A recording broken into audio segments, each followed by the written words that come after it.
When the Awakeners Academy begins their testing ceremony, every student is called one by one to prove their rank. The professor makes them enter a special portal, and inside that room is a demon heart trained to absorb their energy, measure their strength, and display their current rank and future potential for the whole academy to see. Most of them turn out to be straight-up E-rank trash. Some barely reach D-rank and already act like they are the chosen one. Bro, calm down. That's when the academy's top genius finally steps forward. This guy is the rich heir of the strongest guild, so of course everyone is watching him like he's already the main character. His friends are hyping him up, saying he will make history and become the #1 genius of the academy. He enters the room completely confident, stands before the demon heart and unleashes his power. Outside, the students start cheering like crazy. And sure enough, his result appears. High-tier D rank with the potential to reach S rank someday. Everyone goes wild. His friends are especially proud, acting like this guy just saved humanity. One of them even turns to a quiet boy named Si Chen, who is next in line, and laughs at him, saying he will probably embarrass himself. But Si Chen doesn't even bother answering. Our guy just walks forward. He enters the testing room like everyone else, but the moment he steps near the demon heart, something is already wrong. Si Chen hasn't even used a single skill yet, but the demon heart starts trembling like it just saw its ancestor. Then, the display suddenly lights up. High-tier D rank. The arrogant genius outside also loses that smug look on his face because this humble guy already reached his rank without even trying. Then Si Chen finally decides to use something, not even his real power. Just the weakest skill card he devoured from a monster. The moment he activates it, the rank shoots up to C rank. Now everyone is losing their mind. The students who mocked him can't even speak. The professors are staring at the screen like they are reading it wrong. But our guy is still not done. Si Chen switches to a stronger class card, and this time the demon heart starts panicking for real. The whole testing room shakes, the sky outside begins to twist, and a storm forms above the academy. Then the rank display glitches, S rank potential. The professors immediately stand up, because something like this is already insane. But before they can even react, the single S suddenly becomes double S, then triple S, and then the system breaks. Error. Maximum load exceeded. Now the professors are not shocked anymore, they are scared, because the demon heart was built to measure talented awakeners, not monsters pretending to be students. So now everyone is wondering the same thing. Who the hell is Si Chen, and why is this guy so broken? Well, the truth is, Si Chen is not just some normal student. He is a regressor. In his past life, the entire world was conquered by demons. Humanity was pushed to the edge, cities were destroyed, and people were slaughtered until almost no one was left. Si Chen became the last survivor, fighting alone for years in a ruined world, and after endless battles, he finally reached the Demon King. But even then, there was no clean victory, so Si Chen used everything he had and self-destructed together with the Demon King, dragging that monster down with him. He thought that was the end. But after a blinding light, Si Chen suddenly opens his eyes inside a school infirmary. This immediately shocks him because he is supposed to be dead. He gets up, looks out the window, and sees normal people walking around like nothing ever happened. No demons, no destruction, no apocalypse. That's when it finally hits him. He returned 10 years into the past, back to his university days. As Si Chen tries to understand what is happening, a status screen suddenly appears in front of him, telling him that the power of gluttony has been fully integrated. That is when our guy realizes something even more important. He didn't return to a peaceful future. He returned 3 years before the descent of the Demon Kings, and in 3 years, the first Demon King, Wrath, will appear. He is the one who opens the gates of hell, allowing the other Demon Kings to enter the human world one by one. However, now that he is back, Si Chen believes that as long as he can defeat the first Demon King to appear, Wrath, he has a chance to prevent the gates of hell from opening. This is basically a chance for him to change everything. Just then, it dawns on him that the gluttony interface is new because it has been floating in his presence since he woke up. Just then, it displays some game-like data, which reveals that he is currently level 1, and his other stats are all at 100, which is the base level. Si Chen is surprised because this is the first time he has ever seen something like this since he only fought with his awakened power in the past. Basically, only 1 in 10,000 people in the world can become an awakener, and the school he currently attends is one that only recruits potential awakeners, the National Awakener University. However, in his previous life, he didn't awaken in his university days, and for 4 whole years he stayed at the very bottom of the food chain, which gave everyone the chance to do whatever they liked to him. In fact, this is why he woke up in the infirmary. His current class is the Lightning Assassin, which has a bunch of stars representing his stats, like strength and speed. His passive skills are Lightning God and Lightning Blade. The Lightning God infuses the whole body with electricity, instantly increasing movement speed by 10 times. The second is the Lightning Blade, which condenses electricity into a blade. Attacks have a critical bonus, and striking an enemy's vital point applies a paralysis effect. Si Chen is surprised that he carried over the same class from his previous life, and he is already feeling a surge of power flowing through his body. He wonders if the strength from his past life was carried over. Suddenly, it dawns on him that he might have awakened early, and he decides to test the class by switching to it. He is in the middle of this when the door opens, and a dude, Malong, an E-rank flower chanter, enters the room. Malong rushes over to hug Si-chen, expressing his surprise that the dude is finally awake. He asks him if he is fine, but since Malong is not reacting to the interface, Si-chen realizes that he is the only one who can see the status window. Malong checks Si-chen's body, and he is surprised that all of his injuries have healed even though he took a heavy beating the day before. He asks why Si-chen is recovering fast like an awakener. Apparently, Malong is Si-chen's roommate, and even though he awakened during their time in the university, he was a bottom tier. In his past life, the dude was tragically killed on the third day of the Demon King's descent, and Si-chen cannot hold back his smile because the dude is now standing in front of him as if nothing had happened to him. This confirms the fact that he is truly back, and Malong pushes him out of the infirmary, telling him that they have to prepare for the rank test, which is being held the next day. Malong tells Si-chen that it is crucial to his graduation evaluation, even if he hasn't awakened. As they walk through the campus, Si-chen sees how lively and calm everything is, and he mentions that it's been a long time since he's seen so many living people. Malong just stares at him weirdly because he has been saying a lot of weird things. Malong sees him walking close to the playground, and he suggests that they walk past it instead of entering. However, Si-chen is thinking about how he has to do something to make sure that history doesn't repeat itself. To do this, he figures out that he has to raise his level pretty fast.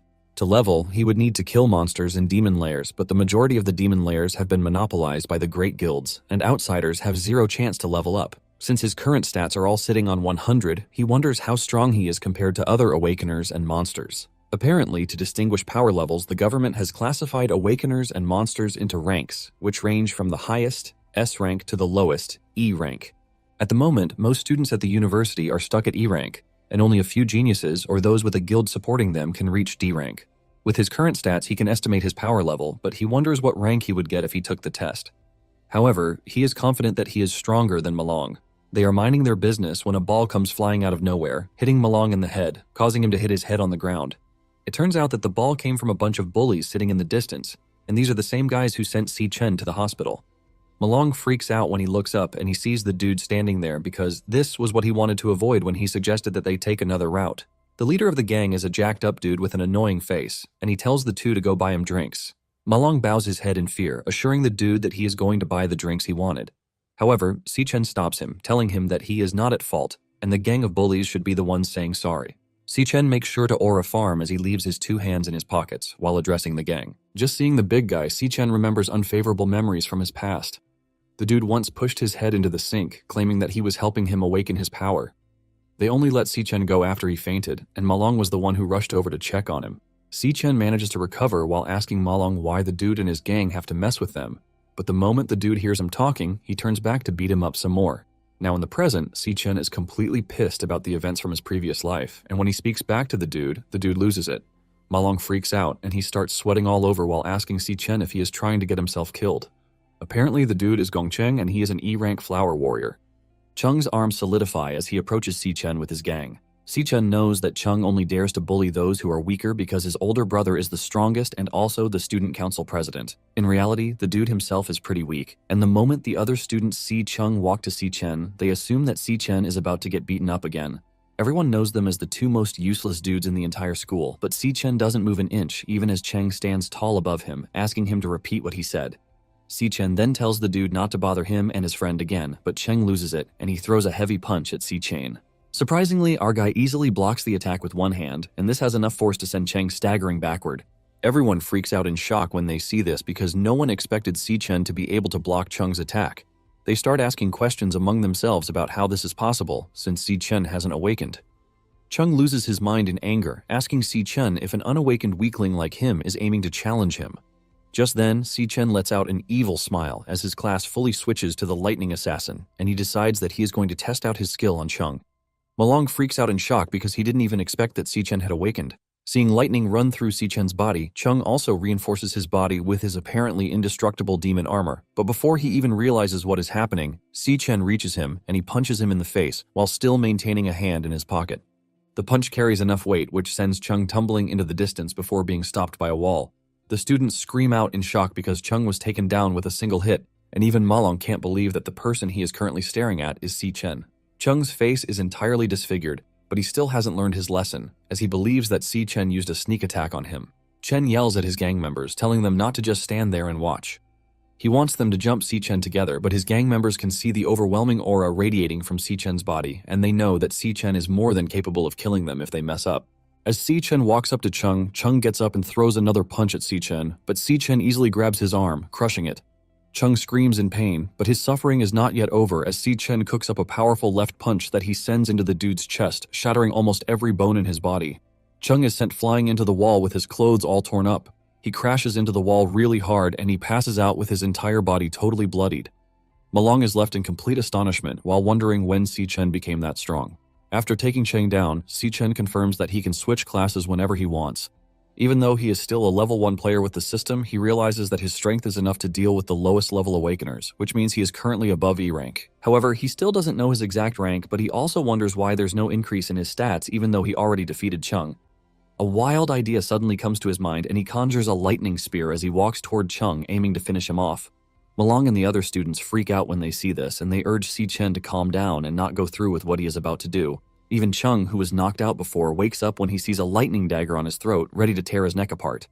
Just then, a blonde-haired, pretty lady shows up on the scene, urging Si Chen to chill out because Cheng has received enough punishment. It turns out that the girl is Ling Yu, vice president of the student council, and she assures Si Chen that with what he's done, Chung will never dare to come after him again. Si Chen lets Chung go, wondering if Ling Yu is eager to step in to protect him, but nonetheless, he has no intention to kill Chung.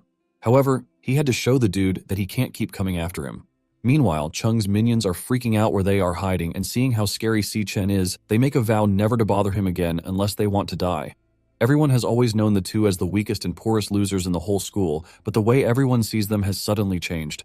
When Malong returns to the dormitory, he tells their other two roommates that Si Chen has awakened, and he adds the fact that he is a super strong lightning assassin. Malong tells the other two that Si Chen beat Cheng up, and with this, his gang would never disturb them again. One of the roommates, Zhang Zuo, who is an E-rank nucleus mage, doesn't entirely believe Malong, and he asks Malong where Si Chen is. He yells at Malong, asking him why Si Chen has run off when he is pretty strong, just like Malong claimed. The other dude, Xiang Yu, who is an E-rank flower chanter, agrees with Zuo, saying Si Chen must have been beaten to a pulp, which is why he went into hiding. Malong stands in silence while Zuo yells at him, reminding him that they were all put in the same dorm room because their ranks are the bottom 4 of the entire year. Zuo mentions that he is 4th from the bottom, which means he is the leader in the dorm. He boasts about how he is the only combat nucleus mage in the entire room, telling Malong that he and the others are just there to support him. Zuo talks about how weak Si Chen is, so there is no way he is a lightning assassin. He mentions that he, on the other hand, has been getting stronger in recent times, so he might even get the chance to squeeze into a club. Xiang Yu reminds them that the next day is the final rank test before graduation evaluation, and everything will become clear by then. Later that day, Gong Ting, Cheng's brother and also the student council president, just stepped out of an E-rank training demon lair when he ran into his brother, whose body was covered in bandages. Cheng tells his brother that he won't have peace of mind if he doesn't avenge him because Si Chen basically beat him in front of everyone, which basically means he has no respect for Ting. Ting subtly assures Cheng that he is going to help him handle the whole thing. Later on, Ting meets with Ling Yu and she asks him how he plans to handle the situation. Ting asks her if it is true that Si Chen is stronger than Cheng, and she reminds him that he has recruited the entirety of those who are D-rank in the school.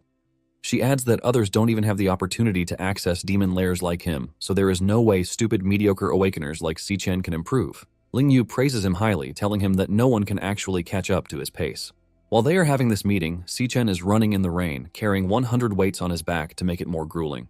Apparently, basic training can improve physical quality, and it is known that an awakener's upper limit is directly related to their physical strength. Only with a strong body can one harden and unleash extreme class powers, but he knows that with his current strength, he has a long way to go. In the year 2160, Wrath would leave the demon lair and descend upon the world, and within the blink of an eye, he would kill a large number of humans. Even Si Chen's sister died at Wrath's hands, and he was also the one who opened the gates of hell for all the other demon kings to enter the human realm. With this, Si Chen figures out that his first plan is to kill Wrath, who is the beginning of all the destruction. Since there are only 3 years before Wrath shows up, Si Chen figures out that he must be growing at an alarming rate, which is why he has to grow faster than him. Just then, his phone rings, and when he checks it, it turns out to be his sister, Si Yun, who is worried because she just returned from a competition only to find a bunch of missed calls from her brother. Yun tells Si Chen that if she manages to win the competition, their lives will change for the better. Si Chen was so overwhelmed that he couldn't even speak. He remembers praying for everything to start over in his previous life when his sister and everyone else died. Yun then asks him why he is not saying anything because the only thing she can hear is the noise of raindrops hitting the ground. Si-chen simply tells his sister that it is nothing, while internally making a vow to protect his sister no matter the cost. Si-chen just tells his sister that it is nice to hear her voice, and the lady assures her that they are going to talk much better after the conversation. Late into the night, Si-chen finally returns to his dorm, and this is 8 hours after he returned to the past. His roommates are already asleep, and he steps into the bathroom to wash up while realizing that he is slowly adapting to his body. He figures out that he has to think about the most critical issue, which is leveling up, and this requires entering demon layers. However, the demon layers are monopolized by guilds, and aside from the powerful and wealthy, most people have no chance to level up. Si-chen lies on his bed and sleeps off while thinking of how he is supposed to find monsters to defeat and level up. In addition, he still doesn't know what the power of gluttony does, and just as he closes his eyes to sleep, the system finishes loading, and Si-chen finds himself getting thrown into the gluttony system. Si-chen lands in a weird space where there is a tall tower in front of him, leaving him totally confused. He looks around, and he sees monsters emerging from the weird red-colored river surrounding him. Si-chen quickly switches classes, aiming to take on the monsters because it appears that he has found himself in a demon lair. Even though he doesn't know what is happening just yet, he plans to take out the monsters that have surrounded him. The E-rank monsters dash toward him, but he cuts through them at lightning speed. He delivers precise cuts that finish off the monsters with little to no effort. Si-chen is not worried because he knows that with his current strength, E-rank monsters are child's play. Seeing how real everything is thanks to the experience points and the loot he is accumulating, he figures out that it is as real as it can get. After killing so many monsters, he finally moves up a level to level 2. Si-chen smiles because this tells him that he can gain experience and level up in the demon lair. Each of his stats has also increased by 5 points, and Si-chen lets out a bright smile because he just found himself a demon lair that he can take on solo. While he is thinking about this, one of the monsters tries to land a sneak attack on him, but he slices the monster in half while figuring out that he would basically use the lair to test his limits.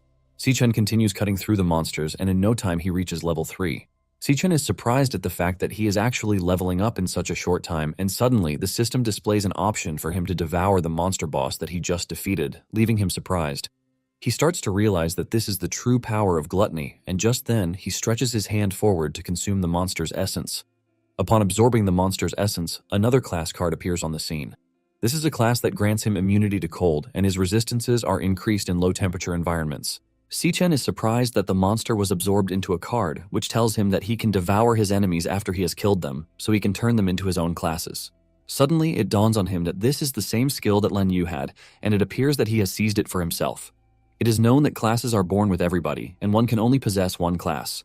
However, as it stands, it appears that he can possess 2 classes simultaneously. However, it doesn't end there, because if he can devour other monsters, he is going to possess infinite classes. This leaves him wondering why he obtained such a crazy power, which leads him to ask what the demonic tower behind him is for. Suddenly, the ground starts to shake, and he is crippled with an immense aura that hits the surroundings. This leaves Si-chen freaking out as he cannot understand what is happening. Just then, a dude with 2 demonic greatswords appears in the distance, telling Si-chen that he is glad that he's finally awake because he has been waiting for him a long time. The dude looks really intimidating with bandages over his body, and his eyes glow brightly. The immense pressure knocking Si-chen to the ground lets him know that he is in trouble. He remembers that in his past life, he struggled hard before he could reach S rank, but in the current era, he is D rank at most. To make it worse, the enemy that just appeared in front of him looks like an S rank boss at least. Si-chen can see that the gap in levels is just too wide, and his stats are currently being crushed by standing in front of the boss monster alone. A lot of questions start running through his head, like what kind of demon lair he has found himself in, and why there is an S-rank monster there. In addition, he is curious to know how the monster knew his name. Moments later, Si-chen realizes that the enemy could have one-shotted him if he wanted, because with the blows they have traded, he has just been toying with him. However, every time the dude hits him, he doesn't hit him hard, and he also makes sure to avoid his vitals. The dude is just knocking him around the battlefield, and just then, the dude expresses his surprise that Si-chen is still standing. This leaves Si-chen wondering if the dude wants him to submit, and the enemy tells Si-chen to rethink the choices he has given him.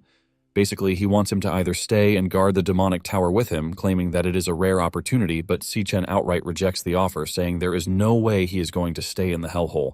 He hasn't finished saying this when a sword slash cuts through his left arm, spilling blood everywhere. The scary dude asks Si-chen if he thinks he is not going to kill him, telling Si-chen that he has only been patient with him because he is the only one who is capable of coming to the gluttony space. Si-Chen then spots the life force of the monsters in the area traveling toward the scary dude as his power level shoots through the roof as he tells Si-Chen that he's going to ask him the question one last time. Even the ground is pulled apart and formed into boulders, which are aimed at Si-Chen to crush him. The dude tells him to stay in the weird gluttony space or be crushed into a pulp, but this only triggers Si-Chen's anger further. Lightning runs through his body as he dashes toward the dude, telling him that he chooses to kill him. Si-Chen runs through the boulders while making his way toward the dude. Apparently, Si-Chen has analyzed the dude's fighting pattern during their couple of exchanges. He realizes that before every swing, the dude has a 0.4 second windup, and with this, he can use the slight delay to observe the angle of his wrist so he can predict the path and dodge the dude's blade. Just as planned, he runs through the dude's strike, giving him the chance to appear behind him. As Si-Chen prepares to put everything into one overwhelming attack, he admits that he is doing this because the dude has a 0.2 second recovery lag, which is enough for him to strike. Si-Chen does everything as planned, and he reaches the dude before he recovers, and he pushes his dagger into his chest to pierce his heart. Si-Chen had used the lightning blade, which condenses electricity into a blade that delivers paralysis. Even though he knows that he can't kill the dude since he is a D rank and the enemy is S rank, he believes that the paralysis from his full power burst should hold the enemy for a few seconds for him to escape. Si-Chen then pulls back, and he activates the lightning god skill that increases his movement speed 10 times. He dashes through the battlefield as lightning trails his path like the Flash while aiming to get to the exit in the few seconds that he has. During the fight, he has been observing the area, and he's noticed that the only light source in the entire area is the one he is running toward, which shows that it is the exit. Just as he is about to jump into the light source, it vanishes right in front of him, leaving him trapped with the scary dude. The dude pushes his swords into the ground, generating enough force to cause a mini-quake, while telling Si-Chen that what he was running toward was just an illusion he left there, and letting him know that there is no exit from the demon lair. The dude is now more pissed than ever as dark energy courses through his body, but he commends Si-Chen for the fact that he was able to find the flaws in his attacks quickly. Suddenly, he calms down as he tells Si-Chen that he is the only one who can bring hope. Finally, his name is displayed, and it turns out to be Purgatory Rakshasa, an S-rank star warrior. With Rakshasa's hood burnt off by his aura, Si-Chen finally gets to see his face, and he is surprised because he has seen this appearance before, and it was on Lan Yu, the leader of the Demon Kings. Rakshasa commends Si-Chen for being able to calmly analyze his opponent even in the face of danger. The first time Si-Chen had seen this appearance was when he fought Lan Yu, and during this fight, Lan Yu had switched between several high-rank classes with ease, making the battle unbearable for Si-Chen. Among the many forms that the Demon King changed into was the current form he is looking at. It was an appearance that had 2 curved horns bulging out of the head. This leaves Si-Chen wondering if the dude was devoured by Lan Yu's power of gluttony, and since he now has the gluttony power inside his body, it basically means the demon lair is inside him. Rakshasa is impressed by how he is able to quickly figure out what is going on, and he commends him for it. He tells him that he has proven himself to be worthy of everything that the demon lair holds. Si-Chen is still confused by this, and just then, Rakshasa whips out an SSS rank key that is called the Key of the Void, which is the only key to the gates of the demonic tower. Rakshasa lets him know that the key he is staring at is the only key to the tower, while revealing that Lan Yu once devoured numerous ferocious demons. He tells him that the strongest of the demons have been sealed in the tower that stands behind him. He gives Si-Chen the key, telling him to devour them all to grow stronger. Si-Chen asks Rakshasa why he is doing what he is doing, which is basically helping him, and Rakshasa mentions that among the demon race, there is a line between good and evil. He reveals that the Demon Kings slaughtered his entire kin just to satisfy their own greed, and he has been waiting for a long time to get revenge on them. He tells Si-Chen that he finally has the chance to do so, and the very chance he is talking about is Si-Chen. Rakshasa says something strange, saying a particular guy is right because it appears that only Si-Chen can succeed. Si-Chen is left completely in shock, asking Rakshasa who he is talking about, and Rakshasa tells him that all the answers he wants are hidden within the tower, so he just has to enter to find them himself. Just then, Rakshasa starts to dissipate for Si-Chen to take his power. Si-Chen freaks out in shock when he hears this, and Rakshasa tells Si-Chen that from that moment, he must make sure he is unstoppable. Before finally turning into an energy essence, he tells Si-Chen that he must open the gates of the demonic tower to devour everything inside. However, he tells Si-Chen that the demons inside the tower won't go easy on him as he did, because they are the most cunning and vicious entities in existence. However, he urges Si-Chen to endure everything and conquer the tower. He lets him know that it is his job to stand at the very peak of the world until he has devoured every single one of the Demon Kings. He finally turns into essence, revealing that he doesn't regret the fact that he is giving Si-Chen his power because he is a man with unmatched resolve, so he is the only one who deserves his power. Upon devouring Rakshasa, Si-Chen levels up to level 10, and he is informed that he has obtained Rakshasa's 2 swords too. Si-Chen then promises Rakshasa that he is going to carry his will with him, and as the devouring settles in, the power card appears on the screen. He has two skills, which are the Bone Grip Ruin and Triple Gravity Strike. The Bone Grip Ruin absorbs the stamina and strength of nearby corpses, converting them into the user's own power. The Triple Gravity Strike, on the other hand, manipulates gravity to attack enemies in three forms, which are light, heavy, and overload. Seeing Rakshasa's determination, Si-Chen promises to make their enemy pay with blood. Just then, he hears his roommates screaming at him to wake up. He gets up and realizes that it is already morning and his roommates are preparing for the rank test. Si-Chen is surprised at how fast he got back to the dorm, and in addition, his wounds have completely healed. He wonders if everything that happened was a dream, but just then, he notices that the two power cards he obtained in the demon lair are still reflecting on the status window. This lets him know that everything he went through was real because even the loot he got in the dream came back with him. In a single night, he made it to level 10, and he wonders what rank he will currently be classified as. Just then, Zuo walks up to him with a mocking face, telling him that Malong was talking big about him the night before.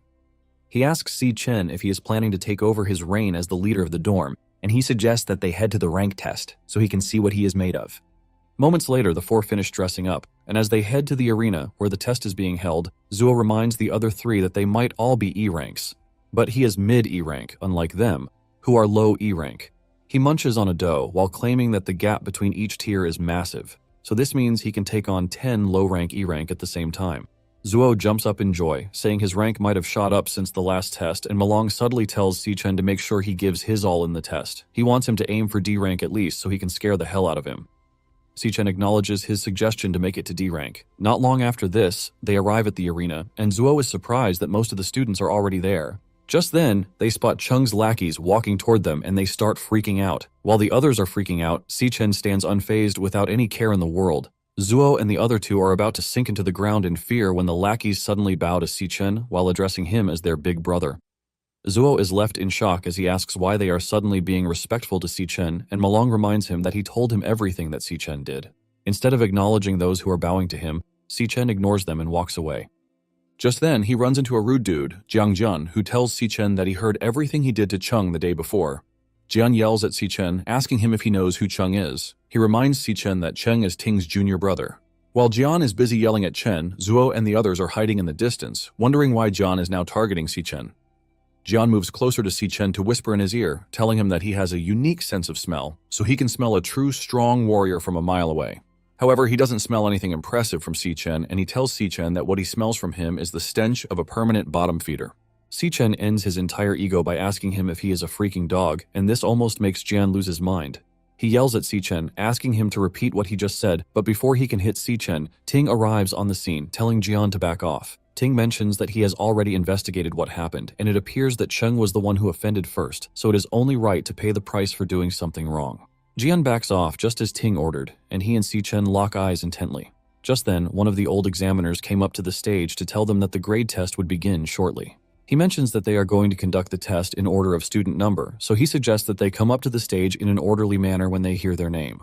Ting then tells Jian that they should prepare for the grade test first because deep down, Ting believes that Si-Chen is not a threat. Meanwhile, Ling Yu and one particular strange man are watching the test from a distance. The man asks Ling Yu if she is there to watch the test because she has discovered someone worth paying attention to, and Ling Yu lets him know that the test is going to be quite interesting. An hour later, Zuo is called to the stage to take the test. He steps into the test portal with the intention of giving it his all to see if there's been any improvement whatsoever. Apparently, the test is always conducted individually within a specially made training demon lair, and inside this training demon lair is a demon heart that is capable of absorbing energy. The Awakener needs to release all their energy in front of the demon heart to charge it to the maximum. This demon heart will then transmit the sensed energy to external equipment via cables, and then the energy will be presented on the screen in the form of data. Zuo puts his all into it, and when the data is displayed on the screen for everyone to see, it appears that he is still a mid-tier E rank. However, the main event is when the potential is displayed, and when Zuo's potential is finally displayed, it turns out to be C rank. Apparently, people with high potential have a very high probability of receiving key attention from the state, but with Zuo's mid-tier C rank potential, he has no shot at it. Zuo walks out of the grading room in disappointment because he was expecting to have improved a bit. He returns to the back in tears, while Malong tries to console him, reminding him that they are even weaker. They remind him that they can't reach D grade just like him, and this is because they have done their own tests too. Apparently, Malong and Xiang Yu can't go past low-tier C rank. They were wondering if there wouldn't be a higher grade that year when a student's potential hits B rank. The girl runs out of the grading room in excitement because she is D rank and her potential is B rank. Not long after this, Jian checks his grade. He walks out with pride because his current rank is D rank while his potential is A rank. Malong and his peer start crying their eyes out because Jian is the 8th D rank of the day while they are still stuck on E rank. Even the examiners are impressed with the fact that there are so many D grade talents that year, even with the fact that they have no real combat experience. Because of this, the examiners believe that the year's graduation combat assessment will be worth watching. Ting is then called to the stage and everyone is hyped to see what his rank is going to be. Ting is believed to be the chosen one since he is the young master of the Imperial Guild. In the first test that was conducted 2 years back, he actually reached D rank, and with this, they wonder what level he has reached after 2 years. Upon entering the grading room, Ting decides to hold back with the intention of revealing his full strength during the graduation combat assessment, so he can cause a huge sensation at this time. However, he plans to come out as the number 1 in the school's history. After releasing energy into the demon's heart, his rank and potential are displayed on the screen. It measures that he is currently a high-tier D rank, while his potential is S rank. The crowd goes wild when they see this, and they start grabbing their heads in shock, since Ting is the first in the school's history. John is among those who are singing Ting's accolades, but Si Chen is not even moved one bit. The examiners are left in awe too, and they plan to report the result to the superiors. Basically, an awakener with S-rank potential is a rare treasure in the world, so it is pretty obvious that the state is going to be focused on him and protect him. As if this isn't enough, he is also the son of the Imperial Guild leader, and they know that this will make national headlines. The strange man watching the test alongside Lingyu admits that the year's test is proving to be impressive. He teases Lingyu, asking if she already knows that Ting is going to be S-rank, which is why she came to watch. It turns out that the strange man is Yuan Long, and he is the principal of the university. Lingyu then tells the man that she didn't come for Ting only, and she mentions that she is looking forward to Si Chen's performance even more than that of Ting's. Just then, Si Chen is called to the stage to test his rank. As Si Chen walks to the stage, John teases him, telling him to bring some honor to his dorm and to make sure he doesn't come out with another low-tier E rank. John laughs at Si Chen, telling him that if he ends up being E rank, he and his roommates are going to be the biggest laughingstock in the whole university. He tells Si Chen that he and his friends will be nothing but a disgrace at the graduation assessment test. Malong manages to pull together some courage, and he tells John not to worry because Si Chen is definitely going to shock everyone. As he enters the grading room, Zuo wonders if Si Chen can really do it. The moment the demon eyes spot Si Chen, its expression changes. It is pretty obvious that in their current era, an awakener needs to prove their worth to the high-tier guilds to secure the best future. Talking about the graduation assessment, it is a squad of up to 10 members, and candidates are free to choose their own team members. The squad that takes first place will have every one of their members recruited by the nation's top-tier guild, the Imperial Guild. The test is not just about determining one's rank, because it has a far bigger purpose than this. While Si Chen is still taking his test, Jian is already recruiting members to Ting's team in preparation for the graduation assessment. Basically, all 9 D-rank students of the year are on their team, so Jian is confident that they are going to come out on top with Ting and Cheng in the team. The purpose of the rant test is basically to know who to invite to one's team. While Jian and the others are celebrating that they are the biggest team, Malong and his roommates are standing in one corner thinking about how they are the definition of a weak team. Moments later, they start wondering why there's been no movement whatsoever from Si Chen, who has been in the grading room for a while. The students are already making fun of him, claiming his power is so trash that the machine couldn't even detect it. Since he is among the last students to be graded, the students are already making plans to return to their dorm as they believe the grading is already done and dusted.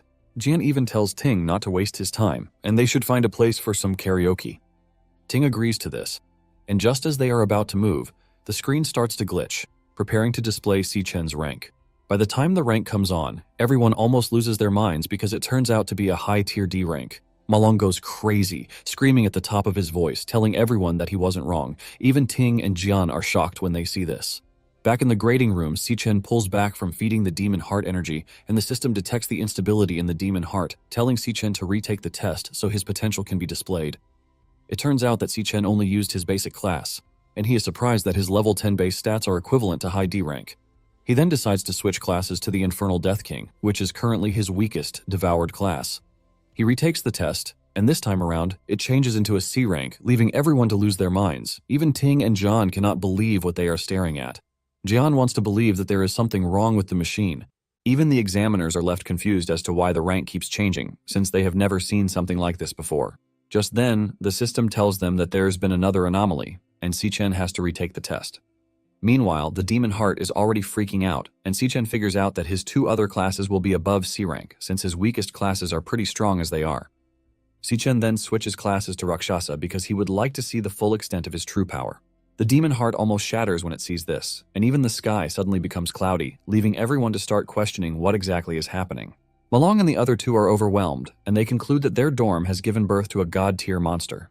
Just then, the screen glitches, and it displays an S-rank potential that shocks everyone to their bones, but the S-rank doesn't stay long, as it starts to glitch repeatedly while displaying a warning sign. It soon displays a triple S-rank potential, and it appears that it wants to display more, but the system loses its functionality with a warning that it has exceeded the system's maximum load.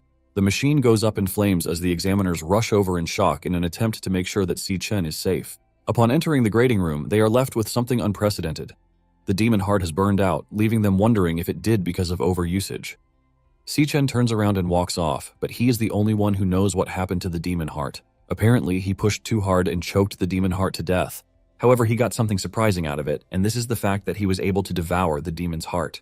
Apparently, the demon heart is an A-rank creature, and it can perceive the power rank of all things within a 100-meter radius. It also provides danger warnings if a threat enters the range. Upon stepping out of the grading room, Sichen activates the demon heart, and just as expected, he is able to see the rank of everyone he is staring at.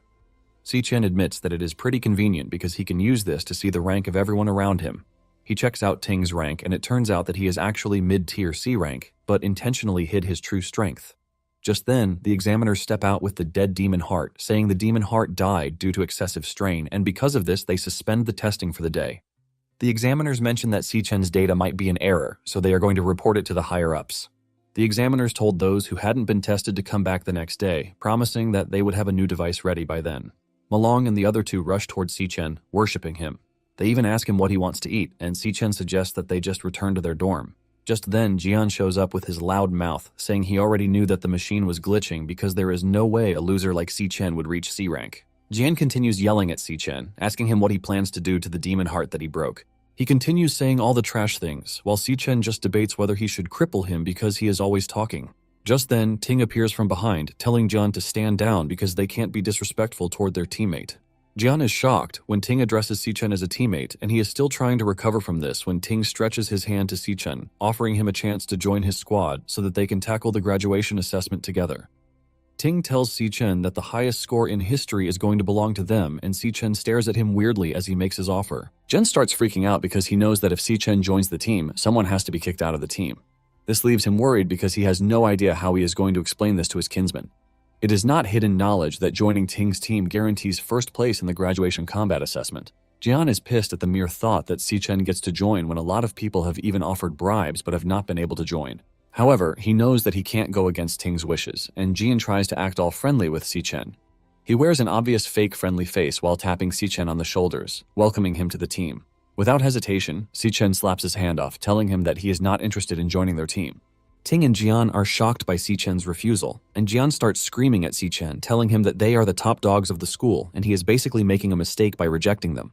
Sichen confidently tells the dude that whatever they are doesn't concern him, and he walks off, telling them not to bother him from that moment forward because they are pretty noisy. As he walks off, the other students cannot believe that Sichen actually has the courage to refuse Ting, the all-powerful student council president. Some believe that Sichen plans to reach the top by himself since his test result was mid-tier C rank. Nonetheless, the students are hyped up to see what is going to happen in the end. Ting then tells John to chill out, letting him know that Sichen already has his own ideas. Meanwhile, Long expresses his disappointment that the 2 couldn't team up because he was looking forward to a new school history record that very year. Lingyu tells him that the whole situation is more interesting the way it is because Ting was born with a silver spoon, and Sichen refusing him is a clear declaration of war. Lingyu tells Long that Ting isn't someone who is easy to deal with. Meanwhile, Jian is still raging about the whole thing, and he believes that Sichen only got the limelight because of a test error. However, Ting tells him that there is a possibility that the test wasn't wrong. Ting tells Jian that even if there is only a 1 in 100 million chance, he can't allow anyone else to take away his first place. Jian mentions that Sichen is just a loser student with no combat experience, while they, on the other hand, are elites who have secretly battled in the demon lair with Ting several times. Jian suggests that he go teach Sichen a lesson on Ting's behalf, but Ting scolds him for assuming that he is such a petty person. Jian quickly apologizes for speaking out of turn, and Ting walks off, telling him that he is not in the mood for karaoke that day. He tells Jian that he and the team members are free to arrange things themselves. However, he lets Jian know that anything he does has nothing to do with him. The moment Jian hears this, he takes the hint that Ting has given him the free hand to deal with Si Chen.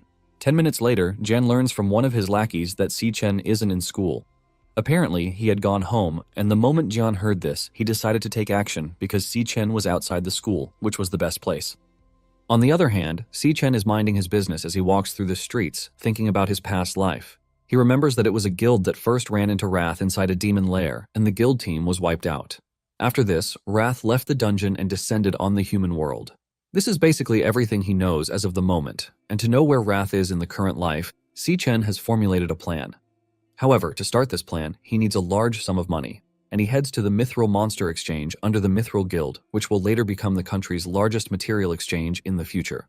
The weapons and equipment in the hands of Awakeners are key elements determining their strength. The Monster Exchange is the necessary transit station for buying and selling equipment. It is also the fastest way for Si Chen to get money as it stands. Si Chen walks to the counter to present the monster teeth he obtained from the demon lair. The attendant attending to him doesn't take him too seriously because he can see that Si Chen is a student. He tells Si Chen that he has never seen teeth like this before, but the junior attendant, a pink-haired lady, figures out that it is a drop item from the E-rank cloud-type monster. She mentions that according to records, the fangs can be made into an E-rank cloud-type scepter or ground into powder. The rude attendant tells the lady to stop lecturing, and he says there is nothing serious that an E-rank item can do. He mentions that their exchange has always been about the VIP system, and whatever passes through his hands must be high-grade goods of D rank and above. He claims this is why he doesn't recognize the E-rank loot. Deep down, the dude is worried about when he is going to be promoted to supervisor because there have been too few high-grade customers of late. He is pissed about the fact that he is always encountering dudes who will provide no benefit for him. He then decides to just push the order to his junior attendant, Lee. As he walks off, he tells Lee to work hard, claiming that he has high hopes for her. Lee then calculates Si Chen's money, and she presents it to him, telling him to keep it safe. It turns out that the fangs were valued at 18,000, and Si Chen realizes that this is enough to settle the rent in the meantime. Lee asks him if there is anything he needs, and Si Chen whips out one of Rakshasa's greatswords, telling her to take a look at it. Lee freaks out in shock when she sees the quality of the greatsword. She admits that she's never seen it, but she believes it is going to be at least B rank or even A rank. The rude attendant rushes back when he sees this, as he talks about how expensive A-grade items are. He mentions that he has been at the guild for so many years and hasn't encountered one before. Just then, a blue-haired man shows up on the scene, telling the dude that he is right because the sword they are looking at is not a B grade or even an A grade. The rude attendant immediately put on the best behavior while addressing the blue-haired man as his boss. The boss mentions that the sword is definitely from the Purgatory lands, and as it stands, it is an S-grade equipment. The attendants almost lose their minds when they hear this, and the boss immediately shakes Si Chen's hands, welcoming him as a distinguished guest. He tells Si Chen to follow him to the VIP room, while assuring Si Chen that he is free to mention any requests that he might have. It turns out that Si Chen actually recognizes the boss from his past life, Qing Ji. Upon arriving at Ji's private chambers, he asks Si Chen how he plans to handle the equipment, and Si Chen answers that he wants 1 million. Ji is surprised that he is willing to sell the equipment for just 1 million, telling him that the item is worth tens of millions, since it is S-rank. In fact, Z mentions that he could use it to trigger a frenzy among buyers, which shows how priceless it is. However, Si Chen tells him that what he wants is to use the sword as collateral for a loan of 1 million, which he is going to pay back in full after 1 month. Ji is shocked to learn that Si Chen wants to use an S-rank weapon as collateral for a loan, and this basically tells him that there is no way a random college student would come up with such a brazen idea. Since Si Chen has no intention of selling the sword, Ji wonders if he plans to use it himself later. A lot of questions run through his mind as he wonders if Si Chen is the son of a noble family who is hiding his strength. However, with everything he's seen so far, he can categorically say that Si Chen is not a regular dude. Si Chen assures Z that he is going to pay back in 1 month and will even add 10% interest to it the following month.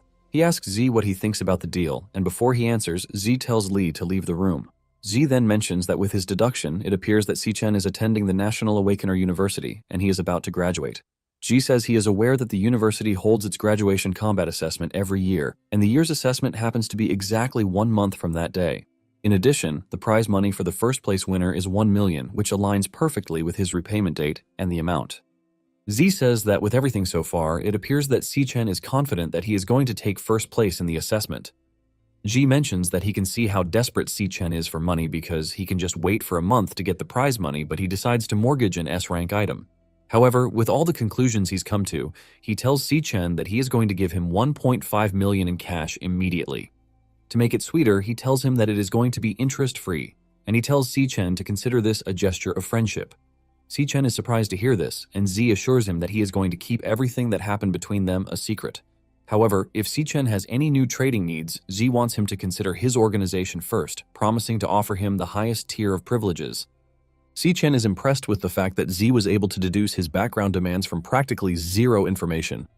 Even after figuring out his predicament, he offered better terms to seek long-term cooperation instead of taking advantage of him. Si-Chen finally understands why Z was able to build his organization into the world's #1 exchange in the future. Si-Chen figures out that he has to make reliable partners if he wants to eliminate Wrath. Z then forms the mana contract, and he transfers the money into Si-Chen's account. Just then, Z asks Si-Chen which weapon he plans to use during the graduation assessment, since he has mortgaged his S-rank weapon. Z lets Si-Chen know that they have a bunch of weapons that he can use, even though they are not S-rank. Si-Chen shocks Z and Lee, and the rude attendant, when he tells them that there is no need for this. He whips out the second sword, telling them that he has another one. As Si-Chen leaves, they greet him with all honor, and Z immediately promotes Lee to the position of supervisor, since she was the one who attended to Si-Chen. This leaves the rude attendant with a lesson he cannot forget. Just then, Si-Chen turns around, telling Z that there is something he needs to buy. Later on, Si-Chen opts out of the taxi at a train station. He thinks about how money has always been the biggest problem in his past life. When he graduated in his past life, no guild was ready to accept him, and he worked desperately at menial jobs that he could get his hands on just to pay the rent. He and his sister lived the worst lives. Yoon once got admission to the International Central Academy of Arts, but she tore the letter, saying it was too far. Yoon tells Si-Chen that all she wants is to stay with her brother forever. Basically, she did this because she didn't want to become a burden. Moments later, Si-Chen starts wondering why Yoon hasn't stepped out of the station. Just then, he hears his sister calling his name from behind, reminding him that he should always stay at the exit, not the entrance, whenever he is there to pick her up. Yoon asks her brother if he is confused from overworking himself again. Seeing his sister alive and well, Si-Chen freezes in shock, trying to understand if he is seeing things right. It isn't until Yoon challenges him, asking him if he is seeing right, that he finally drags his sister in to hug her. Si-Chen smiles brightly because he finally got to see his sister again after 7 years. Yoon almost chokes out from how much he is hugging her, and she tickles him really hard before dumping her bag on him. Yoon mentions that Si-Chen has been acting weird for the past couple of days, and she teases him, asking if he confessed to a girl but got rejected instead. Si-Chen tells her that he didn't, and she suggests that they start heading home. As they walk through the street, Si-Chen is drawn in by his sister's beautiful smile, and he promises that he is never going to allow anything bad to happen to his sister this time around. Meanwhile, Jian and his lackeys are already setting up an ambush for Si-Chen, since they know the only road he is going to take when he is heading home. Jian evilly tells his boys to beat Si-Chen the moment he shows his face because he wants him to take the consequences of crossing him. One of the lackeys then reminds Jian that they brought too many people from the student council, and he fears that if they hit Si-Chen too hard, they might kill him. Jian mentions that his original plan was to teach Si-Chen a lesson, but he claims his attitude has gotten on his nerves. Jian wants him beaten half to death and also to cripple him because he wants to make sure he can't participate in the graduation assessment in 2 weeks. Jian boasts about the bad things he is going to do to Si-Chen since he is one of the top-tier cloud assassins in the entire school. Meanwhile, Yoon tells Si-Chen that he has been acting weird in the past couple of days, and she asks him if it is because of the pressure from the graduation assessment. Yoon tries to motivate her brother, telling him that no matter what, he has to pull himself together because this is the same advice he once gave her. Yoon mentions that life is a long road and opportunities will definitely come later. She even takes it as far as singing for her brother just to motivate him. Si-Chen is impressed by how sensitive she is because she basically noticed the change in him the moment they met. Si-Chen knows that his sister doesn't even know that he has awakened yet, and she must think they are still living as paupers. Deep down, Yoon thinks her brother is not comfortable talking to her because she is a girl. Meanwhile, Jian and his guys are still in hiding, and they are surprised when they see a girl with him. However, the rotten Jian says this is even more perfect for them, since there are no cameras in the alley, which means they can do what they want to Yoon. Just then, Si-Chen catches on to the evil aura emanating from the gang, and he immediately figures out that it is the student council. Si-Chen can't believe that they actually dared to come after him and his sister. Si-Chen then removes his earpods and inserts them in Yoon's ears, telling her that there is a song he wants her to listen to. Yoon is surprised because she didn't know her brother was a music person, but she doesn't argue about her brother's decision. She figures out that this would help her understand her brother a little bit better. While Yoon is enjoying the music and her back is turned toward danger, Si-Chen walks toward the council members. The council members rush towards him, but Si-Chen switches to his lightning assassin class as he prepares to engage them. He remembers how he lost his last family member in his past life, and he only got to see her again after he returned from death. Si-Chen is overwhelmed with anger because this is his first reunion with his sister, but they dare ruin it. The first dude that gets close gets kicked in the head, and he is sent flying with his head crashing to the ground, shocking the rest of the team. However, it is already too late for them, and Sichen runs through them with powerful punches as he knocks them to the ground mercilessly. While Sichen is punching through the bad guys, Yun is busy enjoying the good music that her brother put on. One of them tries to launch a counterattack, but his hand is broken in the worst possible way. He screams out in pain, and while he is still crying about his arm, he gets punched hard in the face. The dude flies into two of his colleagues, and at this point, Jian is already losing his mind because this wasn't how he envisioned the whole thing. He never expected Sichen to be this strong, but there is no way forward for them, again, because they have already wronged him and they need to pay the price for it. As Sichen makes his way toward him, he tries to make his stand, boasting about who he is.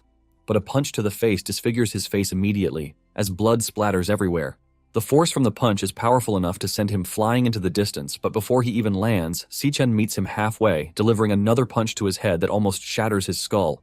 Jun's teeth fly out of his mouth, but this is the least of his worries as he crashes into a wall headfirst. With his head turned upside down and his torn trousers overshadowing his manhandled body, Sichen walks toward him, reminding him that he warned him not to bother him. Sichen picks up the knife that Jian dropped, and he raises the knife toward him with an overwhelming killing intent, while asking him if he is too deaf to understand basic comprehension skills. Tears drop from John's eyes with the realization that Sichen's test results were real, and he is about to lose his life because of his arrogance. He apologizes to Sichen, but Sichen tells him to shut his mouth, assuring him that a single sound from him will cost him his life. Jian can see the seriousness in Sichen's eyes, which tells him that Sichen is definitely not lying. The amount of killing intent radiating from Sichen's body leaves Jian asking himself if Sichen is truly a regular student. Sichen then tells Jian that he should make sure he adheres to everything he is about to say. Sichen tells him that no matter what, he and his gang should never come near his family again. He tells Jian that if he so much as appears in his sister's line of sight, he is going to kill all of them without hesitation. After delivering this fierce warning, Sichen drops the dude and walks back to his sister, who is still busy enjoying the music. In fact, the song is so good that it causes her to shed tears.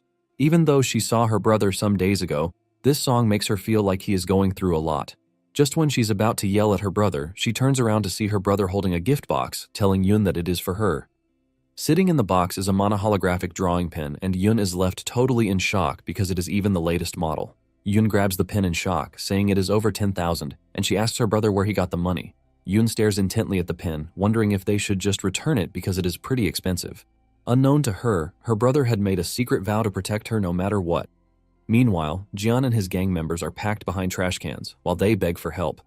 Upon arriving home, Yun tries out the pen, and she is blown away by it since it can even draw holographic images out of thin air. Sichen is also happy that his sister liked the pen, but while Si-Yun is having fun with the pen, Sichen is enjoying fried egg noodles that his sister cooked. After he is done eating, Yun reminds her brother that they still have rent to pay, so they can't even be spending lavishly. Sichen shocks her, telling her that he has already paid the year's rent in full. Yun is shocked to hear this, and Sichen tells her that he went into a small business partnership with a friend, and he made some money from it. However, his sister doesn't believe this, since she knows how much of a liar his brother can be. Nonetheless, she is glad that her brother is smiling because she hasn't seen her brother smile like this in a long while. Yun then moves closer to her brother to offer him comfort, telling him that no matter what happens, he should make sure he doesn't push himself too hard. Later on, Ting learns about what happened to Jian, and he is surprised because 60% of his body was fractured, and even the best healer that they have can't make him recover within a month. Ting mentions that he never thought Jian would go after Sichen only to get mopped up. One of Ting's subordinates tells Ting that, with the way things are, Jian is going to miss the graduation assessment. Ting replies that he doesn't really care about this because it just means that his team is missing a burden with trash skills. Just then, Ting's uncle, Gong Xuan, enters the room. Xuan is the director of employment at the university. Xuan tells Ting that he has personally confirmed the internal results of the last rank test, and it is confirmed that he is C rank. He tells Ting that he is the only guy in the whole school with a higher rank than him. Xuan mentions that Ting's father has invited the vice chairman of the alliance to observe his graduation performance, and because of this, they can't allow anyone to steal his shine. Xuan plans to step in to help, but Ting tells his uncle that he worries too much, asking him if he really thinks he used his full strength during the test.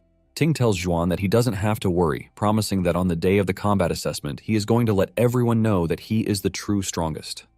Later that night, Sichen returns to his dorm after he finishes his 100-kilometer training procedure. Sichen is relieved that he has solved his money issue, and with how smoothly things are, he believes that he should be able to launch the official plan after graduation. However, his next task is to successfully win the 1 million champion scholarship from the graduation assessment and pay off the loan from Ji. Si-Chen aims to honor the contract with Ji no matter what because he has a lot of things to ask him in the future. Si-Chen lies back on his bed thinking about the assessment, which is less than a month away. He decides to sleep and level up in the dream lair as many times as he can before then. Upon entering the dream lair, Si-Chen heads to the tower. Based on his test result, he knows that his weakest class reached C rank, but his strongest class, the Rakshasa, failed to display. Even though Rakshasa is S rank, he can't utilize its full power just yet. This leaves him wondering how much power he can unleash. This basically tells him that the ranks corresponding to the remaining two classes, the Lightning Assassin and Rakshasa, are unclear. However, he plans to test it out in the tower, and using the key, he opens the door to the next floor. He wonders what the scenery inside the magic tower will be like, and the moment he steps in, he is shocked. Si-Chen falls to his knees because of the immense gravity on the floor. Apparently, the floor is a fallen star, and the surface gravity is 10 Gs. Since the door he came in through has vanished, he realizes that he has to eliminate the floor's boss to open it again. In the environment, he knows that he can unleash only 30% of his strength at most. Si-Chen realizes that he has to adapt to the floor as fast as possible, and just then, a beast, the Phantom Lion, a B-rank warrior, emerges. Si-Chen immediately switches classes to the Lightning Assassin class as he prepares to engage the beast. The lion jumps at him and he tries to cut him, but he misses. He realizes that his body is so heavy and he has to find a way to end things quickly. Si-Chen goes after the lion again and he tries to hit it at a vital spot, but he fails. This is thanks to the high gravity, which has severely impacted his speed and attack precision. Si-Chen is worried that the assassin class has lost almost all of its advantages, but the lion is moving with ease. Si-Chen wonders if what he is currently facing is the monster's strength level inside the Purgatory Magic Tower. Before he knows it, he gets bitten on the arm, and before his arm is crushed, he switches to the Rakshasa's class. Surprisingly, he realizes that different classes have different core advantages, and close quarters combat must rely on the warrior class with its high strength and stamina bonuses. With Rakshasa's strength, he is able to break free, and he punches the lion to the ground. He then increases his strength level to the max, thanks to the high gravity on the floor. Si-Chen increases the power of his punch by 60 times, and he delivers a powerful punch that shatters the ground with the beast. Si-Chen exhausted almost all of his strength, but he was able to kill the beast with the single most powerful punch he could conjure. Si-Chen lies on the ground, totally exhausted, and he levels up to level 11, and he is also given a star. Basically, every star on the card represents a multiplier of the stats, and the more stars, the higher the strength after class change. The Purgatory Rakshasa has more stars, which means the amplification is higher, and he figures out that the rank after class change should be higher than the Lightning Assassin. Si-Chen is surprised that taking down a B-rank monster took everything he had. He realizes that both of his current classes haven't broken through the B-rank limit yet. Just then, it dawns on him that the system didn't show the devourable mark after he killed the monster. In addition, the gate to the next floor hasn't opened, which immediately tells him that he hasn't killed the floor boss after he just killed a single monster with all of his strength. Just as he feared, a portal opens, and a bunch of phantom lions emerge from the portal. Before he knows it, a lion grabs onto him, biting down on his shoulder really hard. He is still trying to free himself when the rest of the mob latches onto him, cutting him with claws. This is when he understands the true meaning of Rakshasa's words, which tells him that once the door opens, what is going to welcome him is endless pain. As the beasts tear into him without mercy, Si-Chen remembers Rakshasa's words that he must endure everything. The beasts tear into him till he wakes back up in real life, panting like crazy. He realizes that everything he feels in the dream world is just like the real world. He realizes that to become stronger, there are no shortcuts, which means his lonely journey to conquer has only just begun. Later on, the students head to the auditorium for the team formation ceremony in preparation for the graduation combat assessment, and heading the panel is Zhuan. The students learn that the higher-ups are coming to watch the graduation combat assessment, and they realize that this is why the rules for the year's assessment have changed. Apparently, in the previous years, there were no minimum requirements for team size or rank, but this time, every team must have at least 5 members. However, one of them must be high E rank or above. This leaves everyone wondering if this is going to improve the entertainment value, but it appears that Zhuan has something else in mind. Just then, Zhuan tells the students that the instructions for the assessment have already been sent to their wristbands. He tells them to check their wristbands and complete their team formation as soon as possible. Everyone quickly checks the information sent to them, and just then, Malong notices something weird. On the information panel, it has been stated that Si-Chen is only a low-tier E rank. Everyone is shocked by this, since Si-Chen's test showed a C rank. Most of the students immediately concluded that the test result was fake because the demon heart glitched out. With this, it is pretty obvious that no one would want to team up with him, since the graduation assessment is so important and no one would want to carry a few low-level deadweights. The students start making fun of him because he rejected Ting's offer. However, Ting already knows that his uncle had a hand in what is currently happening. Zhuan smiles evilly as he plans to show his nephew that there are things that require power, and he plans to make sure that Ting's opponents don't even have the qualifications to compete. All the students start rushing over to Ting, asking him to add them to his team, while mentioning their achievements over the years. One even asks to be Ting's lapdog, showing how desperate they are to be included in Ting's team. Chung is forced to become security for the team, telling them to back off because they can only take one more person in the team. 30 minutes later, they formed a team, and other people had also formed teams. However, Xichen and his comrades remain without a team.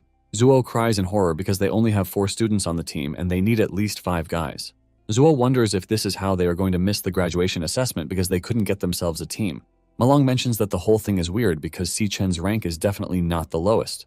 Xiang Yu mentions that there is a possibility that their dorm is being targeted. It is known that the assessment is everyone's chance to show what they are capable of doing and to get a good job opportunity.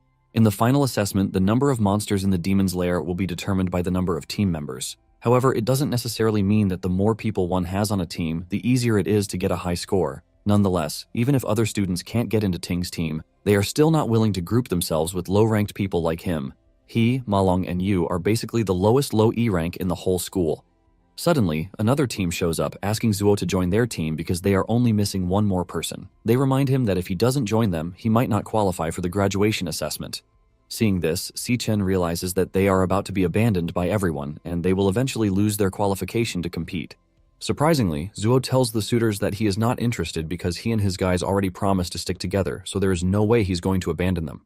Even Xichen is surprised when Zuo rejects the dudes who want him and the guys flip him off, telling him to do whatever he wants because he is definitely going to regret it. In no time, almost everyone has formed a team, leaving Malong and his team of low rankers. Even though they are only missing one person, there is no one ready to join them. Xichen then turns around to stare at Zhuan, and he realizes that he is a C-rank warrior. Suddenly, it dawns on him that Zhuan has the same surname as Ting, which obviously means something. Xichen wonders if the dude thinks he is a threat to Ting. This lets Xichen know that those with power get to do whatever it is that they want to do. However, this doesn't concern Xichen because he is prepared to participate in the graduation assessment. Xichen loses his cool and switches to his lightning assassin class, with the aim of taking a route no one really wants to take.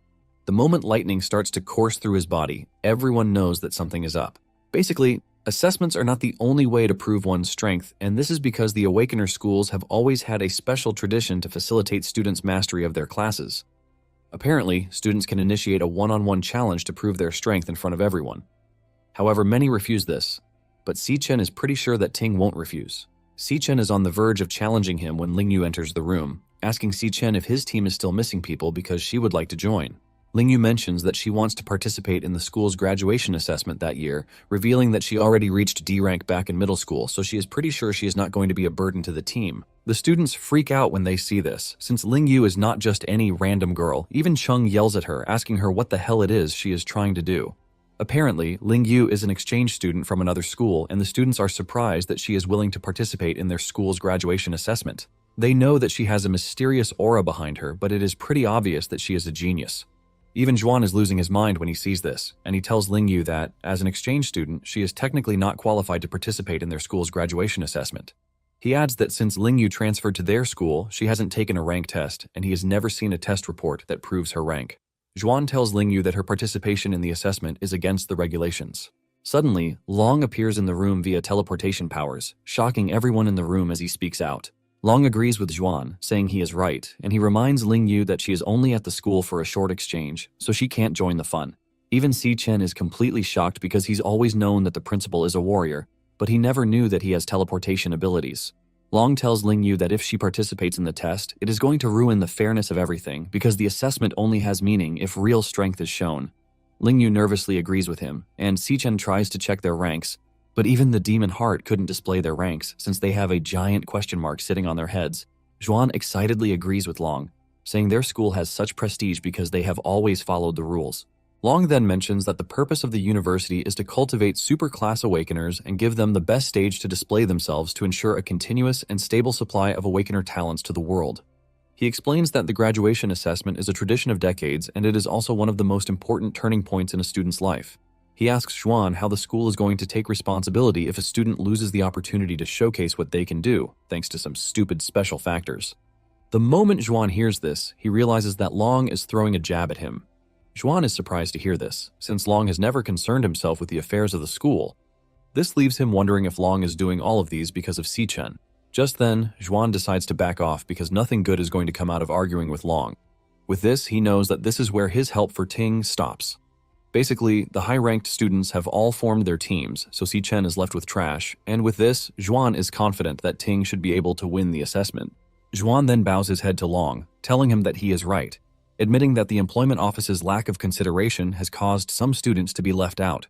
Zhuan then changes the instruction, saying teams with fewer than 5 members or teams without a high E-rank member can also submit their registration. He mentions that the doors of the graduation combat assessment are open to everyone. With this, Xichen and his team form a team, and Zuo celebrates because they finally have what it takes to participate. Malong eggs Xichen forward, telling him to be their captain, and on the other hand, Long lets Lingyu know that he is surprised that she has a strong interest in Xichen. On one side is the strongest team in the school, led by the strongest guy in the school, while on the other is Xichen and his 3 bot teammates. Long is curious to see which demon lair they are going to choose and how many points they are going to score in the end of it all. After the team formation is finally complete, the old examiner tells the students to pick the demon lair that they want. Just then, he receives a notification that a team has already made their pick, and he is surprised that they didn't even waste time. Everyone is left in complete shock when they realize that it is Xichen. However, the main shock hits them when they realize what Xichen chose. Even Malong and the rest of his teammates yell at him, asking him if he's gone crazy. But Xichen remains unfazed. Apparently, the graduation combat assessment is the first time students form teams to enter a real demon lair, and students obtain points by killing monsters inside the lair. For completion rate, the students are awarded 10 points, but 1 point is deducted for every surviving monster. As for killing the boss of the lair, they are awarded 20 points, but there is no point whatsoever for failure. There is also a completion time, and if the students can clear it in 1 hour, they get 20 points, but after 1 hour, 1 point is deducted every 5 minutes. Basically, different Devil's Cave ranks have different raid difficulties and different score multipliers. An F-rank demon lair gives a 1.5 multiplier, and an E-rank gives a ×2 multiplier. If an F-rank demon lair is chosen, the max score the students can obtain is 75 points. However, an E-rank demon lair can help reach 100 points. It is said that the team that gets the highest score will receive an Empire Guild offer. The team's MVP will also receive a management position at the Empire Guild and 1 million bonus. The highest score in history is 90 points, and it was created back then by the school's genius, the current leader of the Empire Regiment, when he graduated. This basically means the difficulty of an E-rank demon lair is huge, and it requires at least 3 D-rank awakeners to raid it. However, for the current year, they believe that Ting might actually challenge the school's history record. Even Ting is watching what demon lair to pick when they realize that Xichen has picked a D-rank demon lair. However, his team members still have to confirm their agreement to fully accept the selection. Meanwhile, his team members are freaking out when they see this, and they ask Xichen if he's gone crazy because there is no way he would go ahead to pick something like this. Zuo grabs his head in frustration, wondering how he managed to get into the same thing as a madman. Zuo starts asking himself if it is not too late to leave the team, and Malong rushes over to ask Xichen if he is aware of the fact that he picked a D-rank demon lair. Xichen assures them that he is aware, and he has already thought about it over and over again. Surprisingly, Ting picks the same rank as Xichen, as he is not about to lose out. However, all of his team members agree to this immediately, while Xichen's colleagues are losing their minds. Everyone watching believes that it is going to be a good year for a nice battle. However, they all assume that Xichen is a loser who doesn't even know his own capabilities, but went ahead to pick a rank that is way above what he can handle. However, they conclude that Xichen and his team already believe that they are going to take last place, which is why they are just trying to do whatever suits them. One of Ting's team members mentioned that since it is a D-rank demon lair, there is no way Xichen's teammates would agree to join. In fact, they are convinced that the team that just formed is about to scatter in the blink of an eye, which is quite miserable. Looking at everything at play, Malong can see that Xichen's expression is that of someone who is really determined.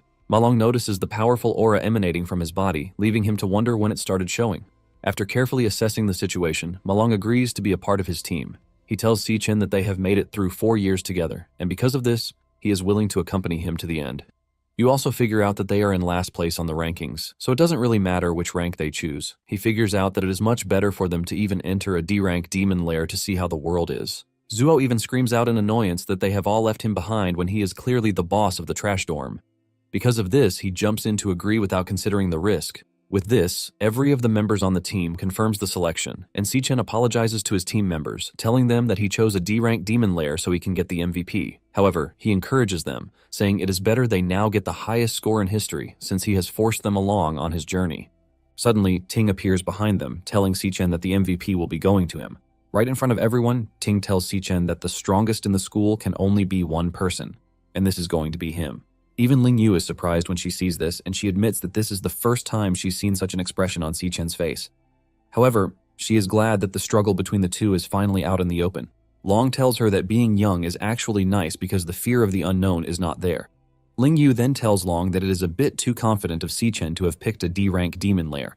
He mentions that even if Sichen is C-rank, trying to lead a team solo to raid a D-rank demon lair is quite impossible. Even though the multiplier for the D-rank demon lair is ×3, it is several times more difficult than an E-rank demon lair. She believes that Sichen didn't make the optimal solution with his team's current strength. Long mentions that there are only about 2 weeks for the assessment, and it is impossible to achieve an overwhelming leap in this amount of time.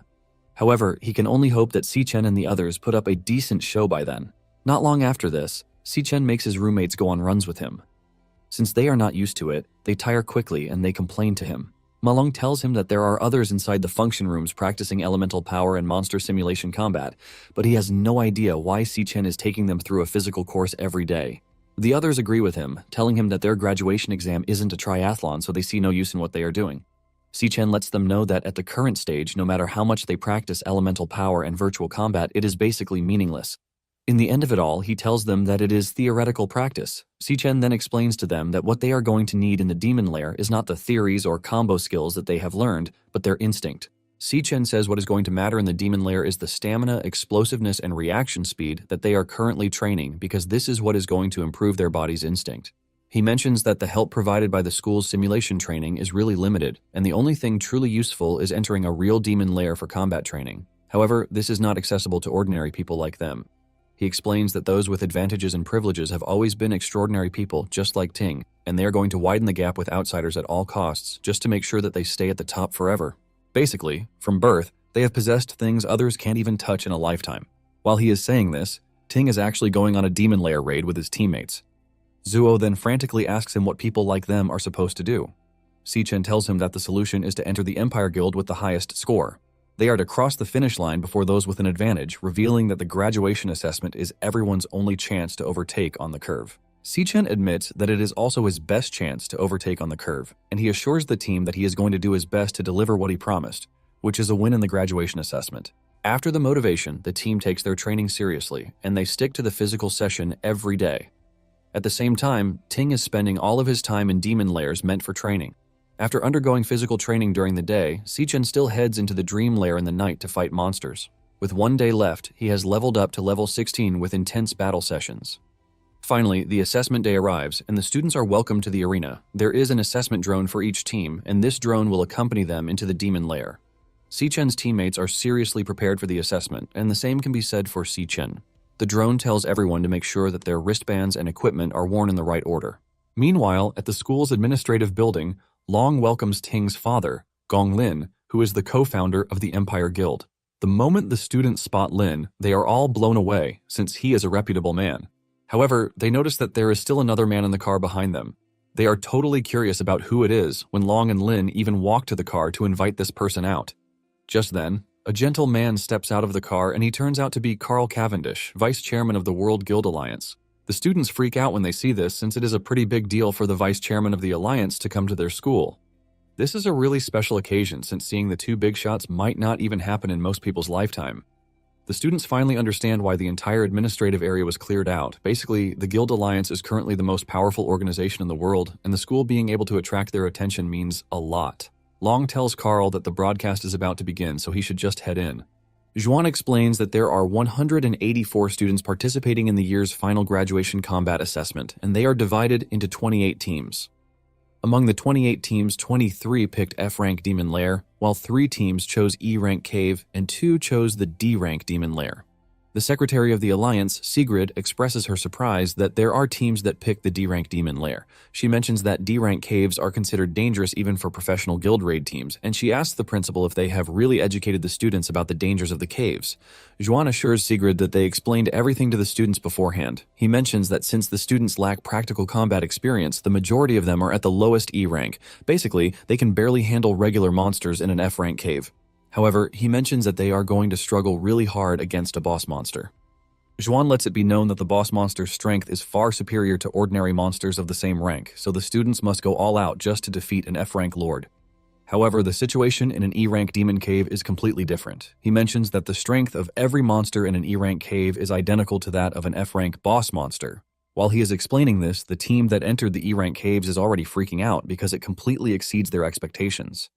Zhuan mentions that raiding an E-rank devil's cave is simply an impossible task for most students. Sigrid then asks if there are any protective measures if the students encounter danger. Zhuan assures Sigrid that the students are their most precious resource, and because of this, armed personnel from the Empire Guild Regiment are stationed outside every demon cave to monitor the students. Zhuan tells Sigrid that if an extremely dangerous situation is detected, the armed personnel will immediately intervene. In addition, he mentions that the examinees' wristbands are equipped with a teleportation function, and if the students decide to give up on the assessment, they will be immediately teleported out of the demon cave. After hearing this, Sigrid is surprised that there are still teams that chose the more difficult cave. With this, she has no choice but to admit that the school is filled with talent. Sigrid mentions that she is looking forward to the students' performance, and deep down, Zhuan is also interested in seeing how many minutes Si-Chen and his team can last. He stares at them from the screen, and he is confident that Si-Chen and his guys will soon run out of the cave in no time. Meanwhile, Si-Chen and his team have been deployed to the Cloud Forest, which is a freezing wasteland. They soon spot strange monkeys staring at them from above, shocking them. Apparently, the monkeys are called the Ghost Bat monkeys, and they are D-rank monsters. Si-Chen tells the team that the monkeys excel at group attacks, and their aerial dive speed is pretty fast. He tells them that they need to stay on constant alert for their sudden dive attacks. The moment the team turns around, the monkeys lunge at them, and Si-Chen is the first to catch on to this. He immediately warns the team, telling them that the monkeys are coming. Surprisingly, the trio is able to dodge the monkeys' attacks, leaving them completely shocked. It dawns on them that their training actually paid off, but by the time they look up, Si-Chen has single-handedly killed 3 monkeys as if it were nothing. Si-Chen then tells the trio to prioritize protecting themselves because, as it stands, they don't stand a chance against the monkeys. He tells his colleagues to leave the rest to him, and just then, they are attacked again. However, they are able to dodge instinctively, and Zuo finally realizes that this is why Si-Chen had them train their reaction speed and explosiveness. He realizes that Si-Chen never expected them to provide any help whatsoever, but their training was to make sure that they could protect themselves. Zuo can't believe that he has been the boss of the dorm for so long, but now he has to rely on Si-Chen to carry him to graduation. Zuo watches in awe as Si-Chen cuts down monkeys like they are nothing, and no matter how many monkeys there are, they all end up getting skewered. Zuo initially didn't believe Malong when he told them that Si-Chen is now strong, but seeing everything with his own eyes, he realizes that Malong wasn't lying. In fact, with the type of strength that Si-Chen is displaying, it doesn't appear as if he is a regular school student like them. This convinces Zuo that Si-Chen is a battle-hardened warrior, but he is curious to know when Si-Chen suddenly became that reliable. This leaves him with one conclusion, and this is the fact that he's been left behind. Just then, another monkey dives on top of them and you warn the rest of the team. Zuo loses it, and he grabs the monkey in anger. He holds on to the monkey, telling his friends that they can't continue relying on Si-Chen to help them. He reminds them that this isn't Si-Chen's graduation assessment alone because they are all in it. Zuo's motivation hits the right spot, and Yu unleashes his power, grabbing the monkey with his vine powers. However, the monkey easily breaks free, releasing a massive force that sends Zuo crashing to the ground. You are shocked that the monster was able to break free from his power, but before they lose all hope, Malong freezes the monkey with his power, and he suggests that they all attack together now that the monkey is slow. Yu unleash his combo skill and lock the monkey down with it. The rest is then left for Zuo to do, and he hurls fireballs at the monkey. This leaves a massive impact, but not enough to kill the monkey, and Zuo continues shooting fireballs at the monkey. You soon tell him that he can no longer hold down the monkey with his power. Even Malong lets Zuo know that he is already at his limit, and Zuo decides that the best thing he can do is to go all out. Zuo creates a giant fireball with everything he has, and he drops it on the monkey. This generates a crazy explosion on impact, releasing a massive shockwave that even sends his teammates staggering backwards. By the time the smoke clears off, the assistant drone congratulates them on successfully killing a ghost bat monkey. The trio wants to celebrate this, but they are too exhausted to even stand. They crash into the snow, and Zuo finally looks up to tease Si-Chen, telling him that it was a piece of cake to have killed the monkey. However, by the time he looks up, Si-Chen is drenched in monkey blood. Si-Chen smiles at Zuo, commending him for a job well done. The assistant drone then congratulates them, telling them that they have killed all the monkeys within the cave. On the outside, Zhuan is losing his mind as this is the last thing he expects to happen. He can't believe that students with zero combat experience were able to kill a D-rank monster, which is way above their level. Meanwhile, Long and Lin are completely focused on the match. Just then, Carl speaks up, saying Sichen's performance is excellent, while adding that Sichen actually looks like an old acquaintance. Carl proudly mentions that he is going to remember Sichen's name, and hearing this, Lin is already losing his mind. Xuan notices that Sichen is already taking all the attention, and he quickly distracts them, telling everyone in the room to focus on Ting's team, who also chose D rank. He mentions that Ting's team has already reached the middle of the cave. Sigrid admits that Ting's team coordination is pretty smooth, which makes it seem like a professional guild raid team. Carl also watches a bit, and he makes his comment saying the quality of the year's graduates isn't bad. Xuan is glad that they are already getting interested in the whole thing, but Xuan actually has another thing planned out. In Ting's cave, they are going up against miasma poison mushroom monsters. The team works together pretty well to take down the monsters. The cleric does her job, healing wounded team members, while the dude responsible for pulling aggro also does as told. Ting, on the other hand, is left to finish off the job by slicing the monsters in half after they have been restrained. Ting's team is able to clear out the monsters much more easily because they are the same ones that they encountered during their training. The students are glad that they are on Ting's side because the whole exam was arranged by his uncle, which shows just how much easier life is once one has the right backer. With the way things are going, the team is convinced that they are going to come out on top. After wiping out the small fries, Ting tells his team to follow him because it is time to take out the monster boss. At the same time, Sichen's team has made it to the apex of the demon cave where they find a D-rank ice ghost ape in the distance. The ape is so big that Zuo admits that a slap from it will kill him several times over. The gorilla is enjoying a meal of bat monkeys when it spots the team staring at it. It immediately drops its food and it dashes toward them at an alarming rate. The other three rush off in fear while Sichen stands his ground. Sichen jumps and kicks the gorilla in the face, and as it flies off into the distance, Sichen meets it halfway with a lightning dagger to slice it into numerous pieces. Ma Long and the others are left in total shock as Sichen was able to do this with ease yet again. However, Sichen is not impressed because the experience points dropped by the gorilla are too small to celebrate for a monster that calls itself the Lord of the Cave. In addition, the loot it dropped is just trash, and Sichen is thinking about this when he hears Zuo screaming out monastones.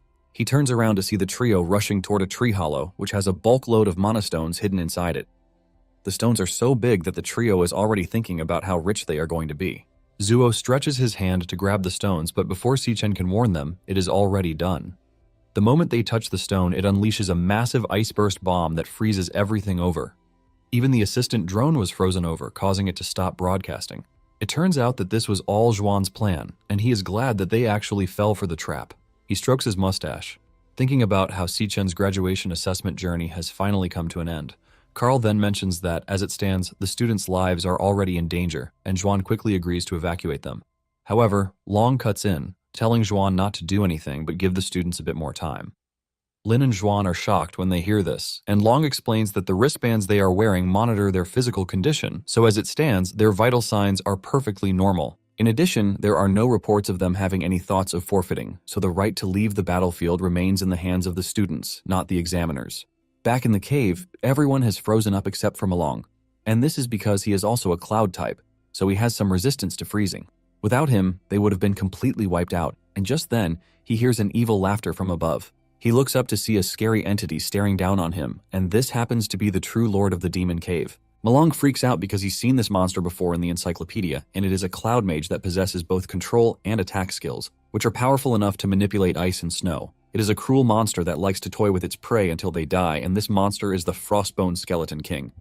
Malong figures out that the ice bomb from earlier was the king's trap, and Malong immediately comes to the quick conclusion that there is no way he is handling the beast all by himself. He stands up and dashes off towards Sichen, since he is the only one who can give them a bit of a chance against C-rank monsters. Just as he is about to reach where Sichen is, the Frost King hits him in the heel with an ice spear, causing him to crash to the ground in pain. While groaning in pain, the Frost King is having a laugh. Malong's wristband warns him about the injury, and asks him if he would like to forfeit the match, but he refuses, and he starts the process of breaking Sichen out of the ice. He unleashes his purification spell, which unleashes energy to remove the debuff. Malong knows that as long as Sichen breaks free, they have a chance. However, the Frost King hits him in the arm with another ice spear that causes him severe pain. He crashes to the ground again, which halts the purification process. While he is crying in pain, the Frost King is busy laughing at him. The Frost King starts conjuring a bunch of ice spikes, which he plans to finish the job with. The wristband warns him repeatedly, telling him that he is losing blood, so he is advised to forfeit the assessment. However, Malong refuses this offer as he thinks about the bad times he's been through, which is technically because he was weak. However, he finally has a chance to do some good, and he is not about to waste it. He has always been left behind, ignored, mocked, bullied, and treated unfairly. He thinks about how they have risked their lives just to get there, and they finally have a chance to change their fate.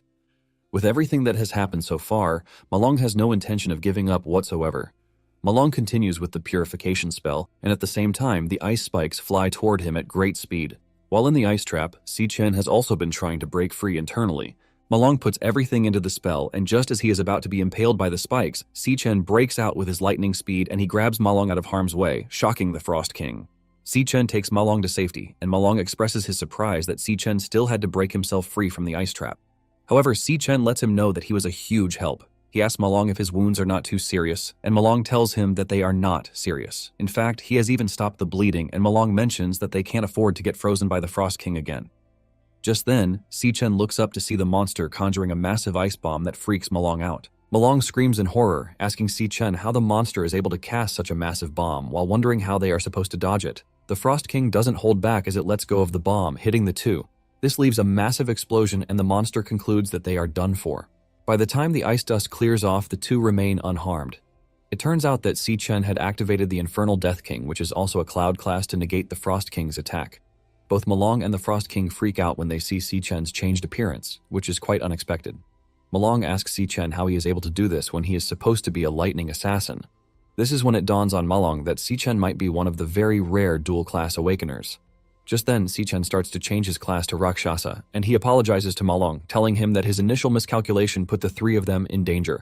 The moment Si-Chen transforms into Rakshasa, he assures Malong that the fight is over. Malong almost loses his mind when he sees this because he knows the implications of what is in front of him. Generally, an awakener can only awaken a single class, but in extremely rare cases, which is a 1 in 10 million chance, an awakener might awaken 2 classes, and these people are known as dual-class awakeners. In the entire world, there are only 10 known dual-class awakeners. Basically, once such a talent is discovered, it immediately becomes the target of intense recruitment by all guild raid teams. However, Si-Chen doesn't possess just 1 or 2 classes. Malong has witnessed 3 already, and he can sense that the 3 classes are insanely strong. Meanwhile, Si-Chen is maxing out the class's stats because he wants to make sure he one-shots the Frost King. Once Si-Chen feels like he is ready, he lunges toward the Frost King with a sword imbued with an overwhelming amount of aura. Malong sees this and realizes that the monster's scary aura from before in no way compares to what Si-Chen is currently wielding. As the blade is about to hit, Si-Chen activates a skill, the Triple Gravity Strike, which packs enough power to completely cut the dude in half. This destroys the monster's essence, and all that is left that crashes to the ground is nothing but bones. By killing the Lord of the Cave, Si-Chen is awarded 5,000 achievement points, and he also levels up. He also gets an Icebone Spike as loot. Malong commends him, telling him that he is pretty impressive to have taken out a C-rank Lord monster with just 1 strike. Si-Chen then reminds Malong that Yu and Zuo are still frozen, and he asks him if he still has the energy to break them out of the ice. Malong immediately dashes off because he completely forgot about the two. While Malong is away, Si-Chen gets the option to devour the Frost King, and he takes it. Si-Chen is pleased to have acquired a new Cloud Mage class, and this is also the first time he has devoured a class outside of the Dream Lair. Si-Chen turns around and notices that the camera drone was frozen by the ice burst the Frost King used earlier, which means his abilities are still a secret. Since there is still a lot of time on their hands, Si-Chen believes that they should get a good score. Just then, he is informed that he has obtained a star for the Lightning Assassin, which shocks him. Meanwhile, on Ting's team's side, they have made their way to the boss monster, which is a Flora Mage. But the boss monster is not as easy as they thought. Even though they are restraining the boss monster, the students are already being pushed to the limit. The archer on the team tries everything in his arsenal to break the monster's defense, but nothing is working whatsoever. They are all thrown around by the monster's large vines, and one of them screams out in pain, revealing that this is the first time they have encountered such a strong monster. They are left with a big question of what to do, and one of them mentions that the only choice they have is to rely on Ting. It turns out that Ting is being charged up by 2 mages, which is why they have been the ones holding down the monster. Once Ting has gotten enough boost, he dashes off in a flash, leaving a massive explosion in his wake. His speed is so insane that he reaches the Flora Mage before it can react. Ting pushes his flame sword into the monster, burning it from the inside. Ting lights his sword on fire and he intensifies the flames, burning the Flora Mage to shreds. The rest of the team jumps in celebration, talking about how strong Ting is, which is exactly why he is the Guildmaster. By defeating the Flora Mage, the team is congratulated on clearing the D-rank Demon Cave, and the total time of completion is 35 minutes. Cheng celebrates this like crazy, saying no one will ever break their record to have cleared a D-rank dungeon in half an hour. The rest of the team jumps for joy because this basically means they are going to get 150 points, which is the perfect score and a new school record. Even Ting is pleased, and they are all eager to step out of the demon cave to check the rankings. Upon stepping out, they start boasting about how it would have taken others at least 1 hour to clear an F-rank cave. Chung says anyone leaving the demon cave at this time aside from them must have forfeited for being trash. As they walk through the waiting area, they find wounded students and terrified students who barely made it out of the cave alive. Just then, they spot Si Chen and his team standing in the distance, and Chung immediately assumes that they ran out of the cave because they were too scared. Yu and Zhu have blankets wrapped around their bodies thanks to the cold, while Malong and Si Chen take a cup of hot coffee. Chung confidently walks up to Si Chen and his team, and he starts mocking them for not being able to finish the assessment. Ting realizes that Cheng is about to take it too far, and he calls him back. He lets him know that Carl is around and they have to greet him. As Carl appears in the distance, he is already clapping his hands while admitting that the whole thing that he witnessed was brilliant. Chung almost loses his mind because he knows what power Carl holds, and seeing him walk towards them causes his legs to shake. Ting stretches his hand to greet Carl, but Carl walks past him in the worst possible way, leaving him completely hanging. Carl walks up to Si Chen, commending him and telling him that he is really remarkable. Ting is trying to understand what is happening until she hears Carl commending Si Chen for clearing the cave in mere 21 minutes. Carl mentions that even a fully fledged professional guild raid team would find it difficult to achieve. Chung screams out in shock when he hears Si Chen's completion time. Si Chen and his teammates offer their greetings to Carl. Si Chen recognizes Carl, and he knows that he is arguably the second most powerful man in the world as it stands. However, what he doesn't know is why Carl would come to the school. Carl confidently mentions that his trip to the school was definitely not a waste. Just then, he remembers that Ting of the Gong family also did well because it is impressive to have led a team to clear a D-rank demon lair at such a young age. Carl commends Lin, saying he taught Ting really well. Lin accepts the commendations, but deep down he is pissed that someone bested his son. Carl then reveals his intention to leave since it is already getting late. Carl teases Long, telling him that he managed to hit the jackpot this time around because he found nice prodigies in a single year, which is pretty rare. Zhuan then declares his intention to announce the assessment results for both teams. He mentions that since there is a tie for a perfect score in the assessment, he announces that both of their teams are tied for the championship, so everyone on both teams is eligible to join the Empire Guild. Malong and the other three jump up in joy because they have been awarded a rare opportunity, which is a one-way ticket to the top. Ting's lackeys also celebrate this, but Ting and Si Chen remain totally calm about the whole thing. Zhuan then mentions that Ting and Si Chen will both split the 1 million MVP prize money equally. Si Chen hears this, and he becomes worried because he promised Z that he would pay back 1 million within a month. This leaves him wondering if he would have to delay the payment, but he concludes that the only viable option is to find another way to earn 500,000 as quickly as possible. Suddenly, Ting speaks up saying there can only be one champion, and he immediately demands a one-on-one tiebreaker battle with Si Chen. Ting's declaration shocks everyone, and even Carl, who is already leaving, turns around with the sudden twist of events. Xuan walks to Ting, whispering in his ear, asking him why he is being rash, since the assessment is already over. He lets him know that a tie for first place is the perfect outcome, and he also believes that Si Chen would never agree to an extra match. Just then, Si Chen shocks everyone, asking Ting if he would surrender the entire 1 million if Si Chen wins. Zhuan almost chokes on his saliva when he hears this, and Ting promises to hand over all the money if Si Chen is able to defeat him. Carl is left entertained by this because this means the performance hasn't ended yet.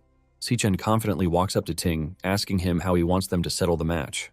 After the whole challenge thing, Si Chen heads to Mithril Exchange to talk to Z about the loan repayment. Si lets him know that he wasn't expecting him to completely shatter the record, even though he was expecting him to take first place. Z tells him that he is currently all over the news, and he is glad that he made a wise decision.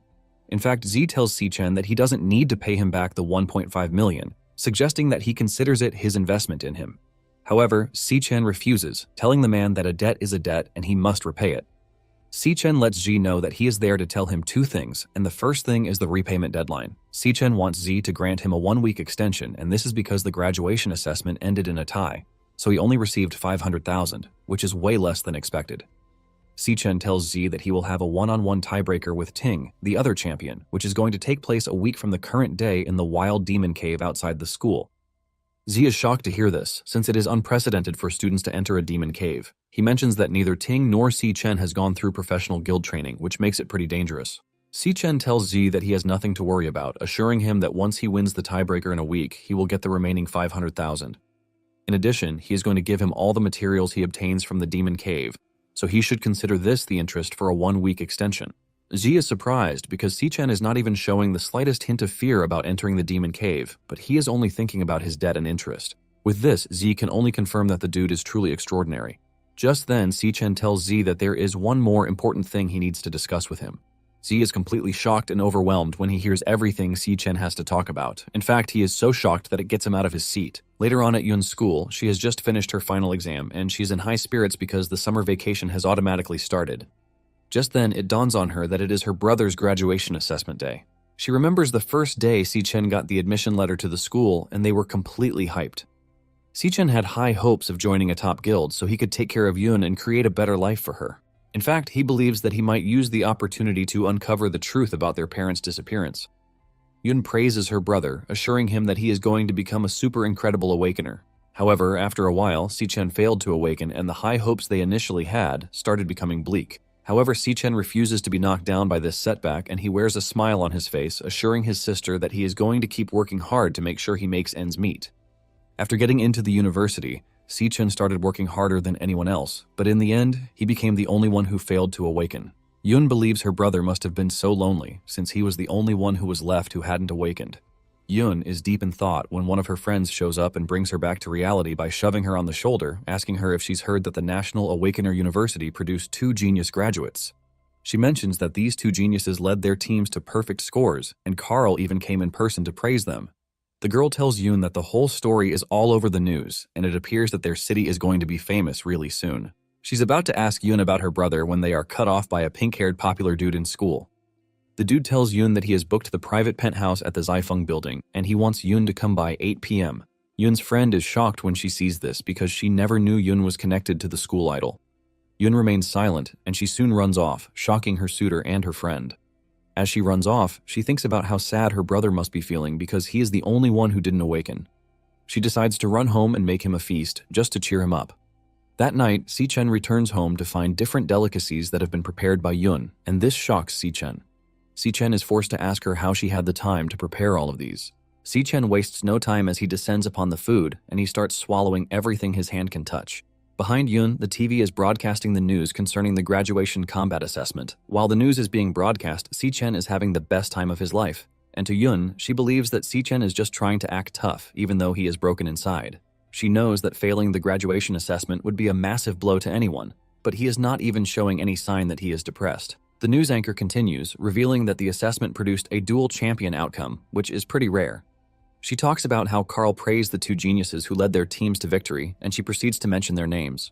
Just then, Yun hears her brother's name, and she turns around in shock as she doesn't want to believe her eyes. She stares at the TV and realizes that it is true, and the one who got the perfect score is her freaking brother. Meanwhile, Lin is busy whipping his son for failing even after everything he set up for him. He mentions that he personally invited Carl, but he ended up messing everything up and even presented another candidate for them to see. Lin is pissed that his son lost to a nobody, and because of this, he has whipped his back so badly that he is bleeding all over. Lin then tells Ting that from that moment forward, Ting doesn't get to make his own decisions, revealing that he has already arranged everything for his combat tiebreaker, which is going to be held in a week. Lin tells Ting that he is ready to do it for him since he has failed to do it himself. Lin confidently declares that no matter what it takes, the first place must go to the Gong family, showing how screwed up the family is. Back in Si-Chen's home, Yun turns to her brother in shock, asking him if he is the one the anchor is talking about. Si-Chen casually replies that he is the one, asking her if it is a big deal. Yun's eating spoon drops from her in total shock, as she can't believe that her own brother is the talk of the town. Yun cannot believe that Si-Chen was praised by the vice chairman of the Guild Alliance. Tears drop from her eyes because her own brother, who was at the bottom of the trash, has finally risen to the top. At the same time, Carl is meeting with Ling Yu, whom he calls Kite. He asks her for progress, and she lets him know everything she's found out about the Devourer in the past year. She then tells Carl about Si-Chen, saying his power spiked out of nowhere recently, so it is pretty abnormal. When Si-Chen finally goes to sleep that night, he heads back into the dream world to challenge the tower again. He has basically spent over 2 weeks on the first floor, and he has almost wiped out all the monsters on the floor. He has also adapted to fighting in a 10x gravity environment. After the graduation assessment battle ended, his Lightning Assassin class gained a star, and this is when he found out that using a specific class frequently can increase its proficiency, which means none of the 4 classes he currently possesses have reached their limit. The 1 star that he obtained was allocated to the speed section of the class, which is the most critical stat for an assassin. At the moment, he figures out that his speed stat alone would have reached the level of an A-rank assassin. Even with this, he has not been able to take down the Lord of the First Floor. It turns out that the abilities of the Lion King are very strange because whenever he finds an opening and attempts to attack it, it just disappears and reappears next to a lioness that is far away from Si Chen. The lionesses adjust their positioning based on the situation, but their formation remains eternally unchanged. There are always two lionesses confronting Si Chen in close combat, while the other two remain on standby from a distance. In addition, the Lion King always maintains the furthest distance from Si Chen, and even though it is the Lord of the Floor, it doesn't toil its own hands. This leaves Si Chen wondering what the Lion King's class is. One of the lionesses dashes toward him, but just as he's about to cut it, it vanishes at the point of contact. The lionesses then reappear beside the Lion King, and just as he stops, another lioness charges forward to bait him into attacking. This is basically what they have been doing, and they make sure to maintain their formation without providing a room for error. They just come at him repeatedly, while vanishing before he gets to cut them, turning the situation into an endless war of attrition against him.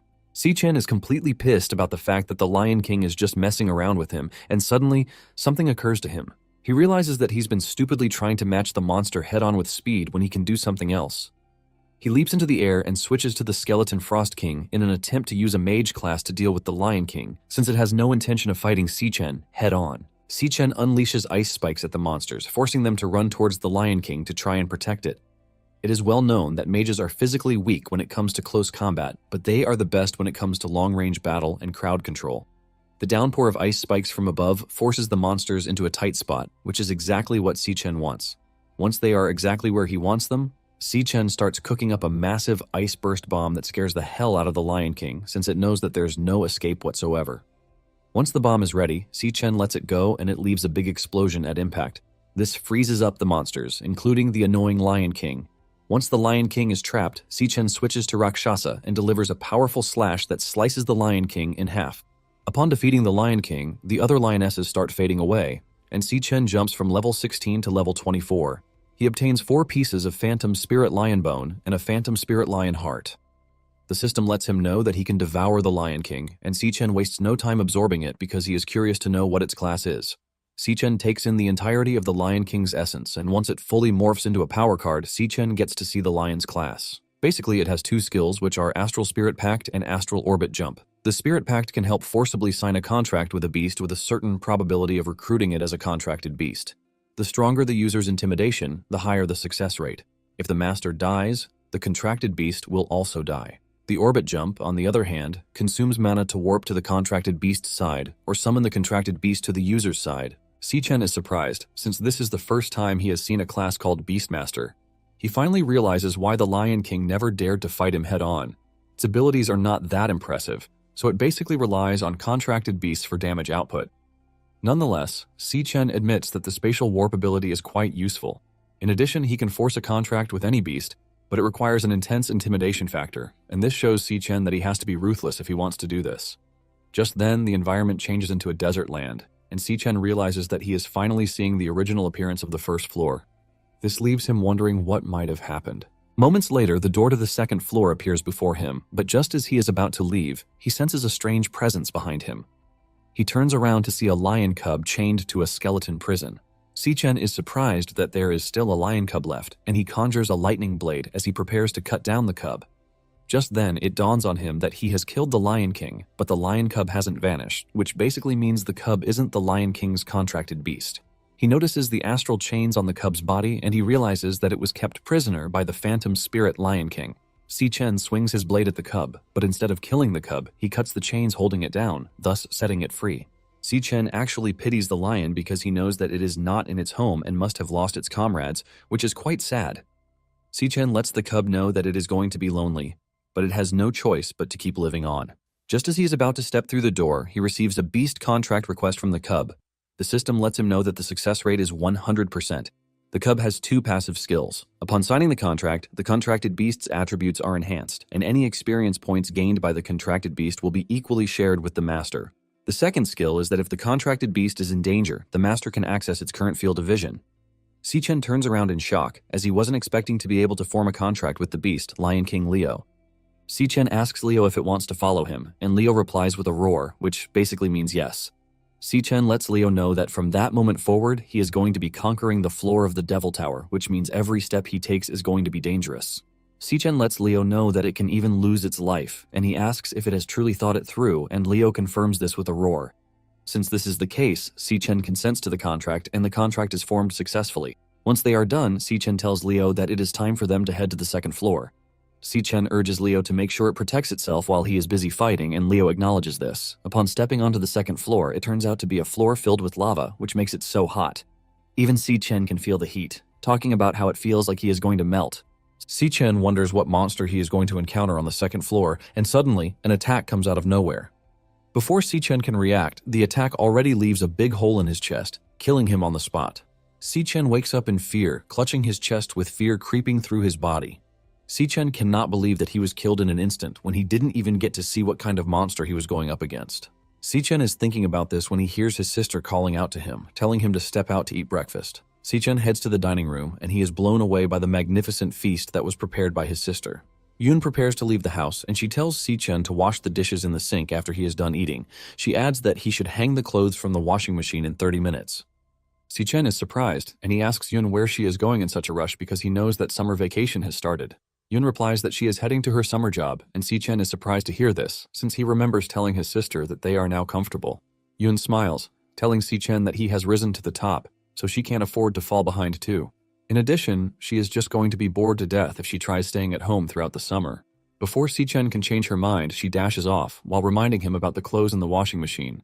After she is gone, Si-chen attends to the chores Yoon gave him, and he smiles while doing them because he knows that his sister has always been the determined type. Even though she is still a child, she takes care of her older brother like a baby. Si-chen figures out that after he is done with the whole school shenanigans, he has to deal with wrath, which means he won't be able to stay by his sister's side for much longer. He worries so much about Yoon, and just then, something crosses his mind, and he decides to try it out. He taps into his mental space, and he opens his inventory for Leo to fall out.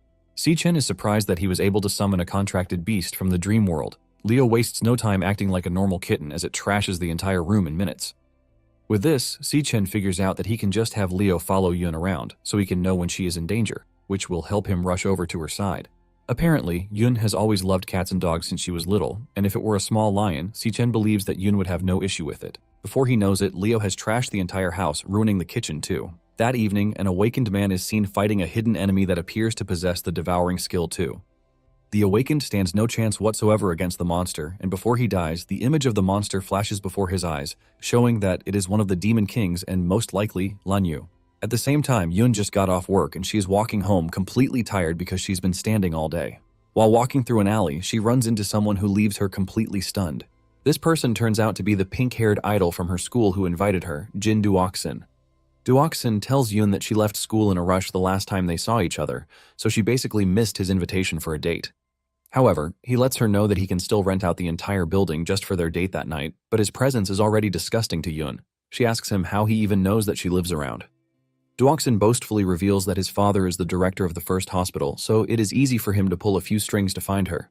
Yoon turns around, telling Duoksin never to come find her again because they are from two completely different worlds. Duoksin gets mad, and he grabs Yoon, asking her if she has any idea how much effort he put into the whole date thing. In fact, he has invited a bunch of his friends, and Yoon not showing up will totally mean she is disrespecting him. Yoon stares at him intently, asking him why she has to show him any respect. Yoon adds that the fact that he was staking out her home was creepy as hell. Duoksin loses it, and he asks Yoon who she thinks she is to believe he is stalking her. Duoksin tells her that he is just trying to be nice, but she is throwing it right back in his face. Duoksin yells at Yoon, asking her if she thinks he can't have his way with her in just 3 minutes, but this gets Yoon mad and she headbutts him really hard. Duoksin crashes to his knees in pain, and Yoon tells him to check his brain at his dad's hospital because he is clearly not okay. Yoon walks off in anger, telling him never to bother her again. Upon arriving home, Yoon immediately falls in love with Leo. She starts petting Leo while calling it an adorable magical beast. Si-chen then tells Yoon that the beast's name is Leo, and she is going to be taking care of him from that moment forward. Yoon is blown away by the idea that she gets to raise a baby lion. Yoon then expresses her surprise that Leo's mane is already so long, which is quite surprising because she thought only adult lions have manes. Nonetheless, she doesn't mind, and she talks about getting herself a magical beast adoption license, so she can officially register Leo. Si-chen is glad that Yoon is comfortable with Leo, and this lets him know that he won't have to worry about Yoon being in danger. Just then, he receives an email from the Guild Supervisory Bureau, telling him that his application has been approved. Si Chen is glad to see this because his plan is going accordingly, and what is next on his plan is to win the tiebreaker, which will be held 6 days from that day. 6 days later, the challenge day finally arrives, and it appears that they are going to be conducting the exercise at the Greenlight Forest. Zhuan mentions that after a thorough discussion, the school board has decided that the assessment will take place in the Greenlight Forest, and it has been determined that the Demon Cave is D rank. He mentions that Si Chen and Ting will be assessed within the same demon cave, and because the internal environment of a wild demon's cave is unknown, the risks are higher than those in the caves used for school assessments. Because of this, they have dispatched 3 senior guild raid team members from the Dongson Nation to serve as examiners, who will also accompany them. The 3 are going to follow the candidates into the cave, and their job is not just to provide protection, but also to score them in real time based on their performance. The white-haired examiner is Ivan, and he is a C-rank Flora chanter. The dude with a hat is Caillou, and he is a nuclear shooter. The fatso is Yuta Sato, and he is a C-rank star warrior. Zhuan mentions that the final results will be determined by the scores given by the examiners. Meanwhile, Lin is watching, and he smiles because he has put everything in place for his son, and he can only hope that the 3 examiners perform their duties well. Long then asks Carl why he is still in the country even though his vacation ended 2 days ago. Carl tells Long that the match between Si Chen and Ting is pretty interesting and cannot be missed.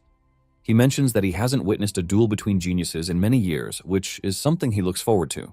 Just then, Zhuan declares the match open and the 2 step into the demon cave. Upon entering, the examiners realize that it is a Flora-type demon cave. Suddenly, Si Chen receives a danger warning from the demon heart, telling him that a high-risk monster has been detected. Si Chen is shocked since this is the first time the demon heart has issued a warning to him. However, the warning vanishes quickly too, leaving him to wonder if there is a high-level monster inside a D-rank demon lair. The 2 continue venturing deep into the lair with the examiners watching from behind. The examiners make sure to stay within range to make sure they don't lose sight of the candidates, thanks to the thick fog. Suddenly, a D-rank toxic cage ant emerges from the ground, and Ting reacts to this instantly. Sato is impressed by his reaction speed, but he wants to see how he is going to deal with the ant since they are known to be ruthless and deadly. The ant shoots corrosive liquid at Ting, but he cuts everything down before reaching the ant and delivers a powerful cut to slice it in half.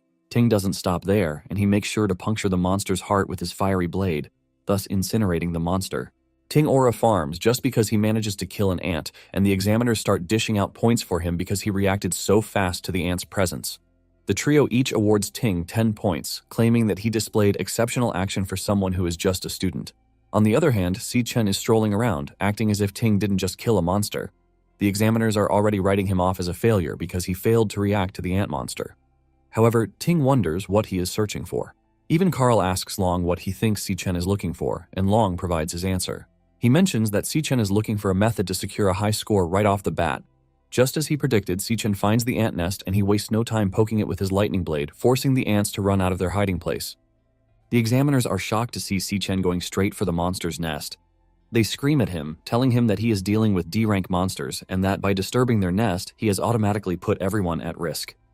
Ting soon figures out what Si Chen is planning to do, but it is already too late as Si Chen cuts them all down with a single strike by moving through them with a lightning-fast attack. From a single attack, Si Chen wipes out the ants, leaving the examiners completely shocked. The reports they got were that Si Chen is E-rank, but he just took down a bunch of monsters that are supposed to be stronger than him. Seeing this, they conclude that he is freaking overpowered, and they are left asking themselves how they are supposed to grade him. They start looking for excuses to make him look bad, but back in the monitor room, Carl is completely blown away by how Long was right in what Si Chen wanted to do. Carl is so invested in the assessment that he is munching on a pack of chips just to make sure he is fully concentrated. Carl talks about how spectacular the whole thing is, and he wonders just how Ting plans to respond to this. Seeing how Carl is praising Si Chen, Lin is already losing his mind, and he clutches his fist in anger. Suddenly the signal goes off, shocking them since this is the second time this has happened. Outside the dungeon, the official managing the dungeon is shocked when the system starts glitching, revealing that there is an anomaly in the system. Before they know it, the entrance to the demon cave vanishes, leaving the officials utterly confused. Back in the dungeon, Si Chen hears a familiar voice, and this is Wrath's voice. Wrath's. On the outside, Zhuan is losing his mind, and he yells at one of the staff members to request backup, while wondering if something bad has happened in the demon lair. In the lair, they start hearing strange music, but Si Chen recognizes it as Wrath's voice, leaving him to wonder why Wrath's voice would appear in such a dungeon, since he was supposed to appear 3 years later. Just then, the demon heart issues a bunch of warnings to Si Chen, telling him that the contamination levels are critical. Si Chen turns around when he notices that there is something strange inside the cave behind him. Suddenly they hear a voice emerging from the cave, leaving the examiners worried. The fog soon clears off, and a giant ant monster with blade-like arms steps out of the cave. Out of nowhere, the monster speaks, saying it is glad that humans have taken its bait. Sato freaks out, since they have never seen a talking monster before, which basically means it is C rank or even higher. Sato jumps forward as he prepares to take on the monster while telling Si-chen and Ting to stay back. Sato conjures a mana axe with his power, but before he even knows what is happening, his right hand flies off from a precise cut delivered by the ant. The other examiners freak out when they see this, and in no time, it pierces Ting's shoulder with its giant arm, while confidently telling them that they are going to die. Ting loses it, and he angrily cuts off the arm inside his shoulder, shocking the ant. Ting then delivers a powerful kick that sends the ant monster staggering backwards. Ting then tells Si-chen not to interfere in the fight because, according to the principles of raid priority, the ant monster solely belongs to him. Si-chen acknowledges this, and he checks out the monster's rank, and he confirms that it is C rank, just like Ting. The examiners rush over to tell Si-chen to calm down because he needs immediate medical treatment. However, Ting refuses, and he cauterizes his wound with flames. Even Si-chen is impressed by his tenacity and bravery. Ting unleashes his flame potential, and he looks really pissed as he tells the examiners that the winner for the duel has yet to be decided. Once he is done charging himself up, Ting charges toward the monster with ferocity. Meanwhile, a team commander from the Empire Guild raid, Lin Wuke, has shown up on the scene. He tells Zhuan and the others that with what he is seeing, there is a highly intelligent monster inside. This is a monster that will intentionally open the entrance to a dungeon to trap humans. Zhuan then asks Wuke what they are supposed to do in this situation because Ting is still trapped in the dungeon. Wuke mentions that the only way they can get the dungeon to open is for those inside the dungeon to kill the lair's boss monster. Xuan heaves a sigh of relief when he hears this because a D-rank dungeon can only house a C-rank lord at most, which means they can individually handle the monster. Just then, Wuke tells him that the D-rank classification was merely a facade that was created by the monster lord, and from his observation, the monster inside the demon lair is likely the culprit behind the disappearances of the basic awakeners they have been investigating for a while. Wuke lets Xuan know that everyone inside the dungeon is in danger because the dungeon is B-rank or higher. Back in the dungeon, Ting and the ant monster are going head-to-head. The ant swings its giant arms at Ting, but he always dodges thanks to his insane reflexes. As the battle progresses, Ting finally finds an opening, and he doesn't even hesitate before removing the monster's head. After defeating the monster, the examiners are completely shocked at how Ting was able to slay the dungeon's monster all by himself. They praise Ting, saying his power is truly extraordinary, and while Ting was fighting the monster, Ivan was already healing Sato's severed arm. Suddenly, Sato notices that they have lost all connection to the outside world. The examiners start freaking out because even the compass is malfunctioning, and to make it worse, the camera drone has gone offline. Suddenly, the body of the ant monster gets back up, and it comes after Ting. Ting senses the attack, but it is already too late for him to react.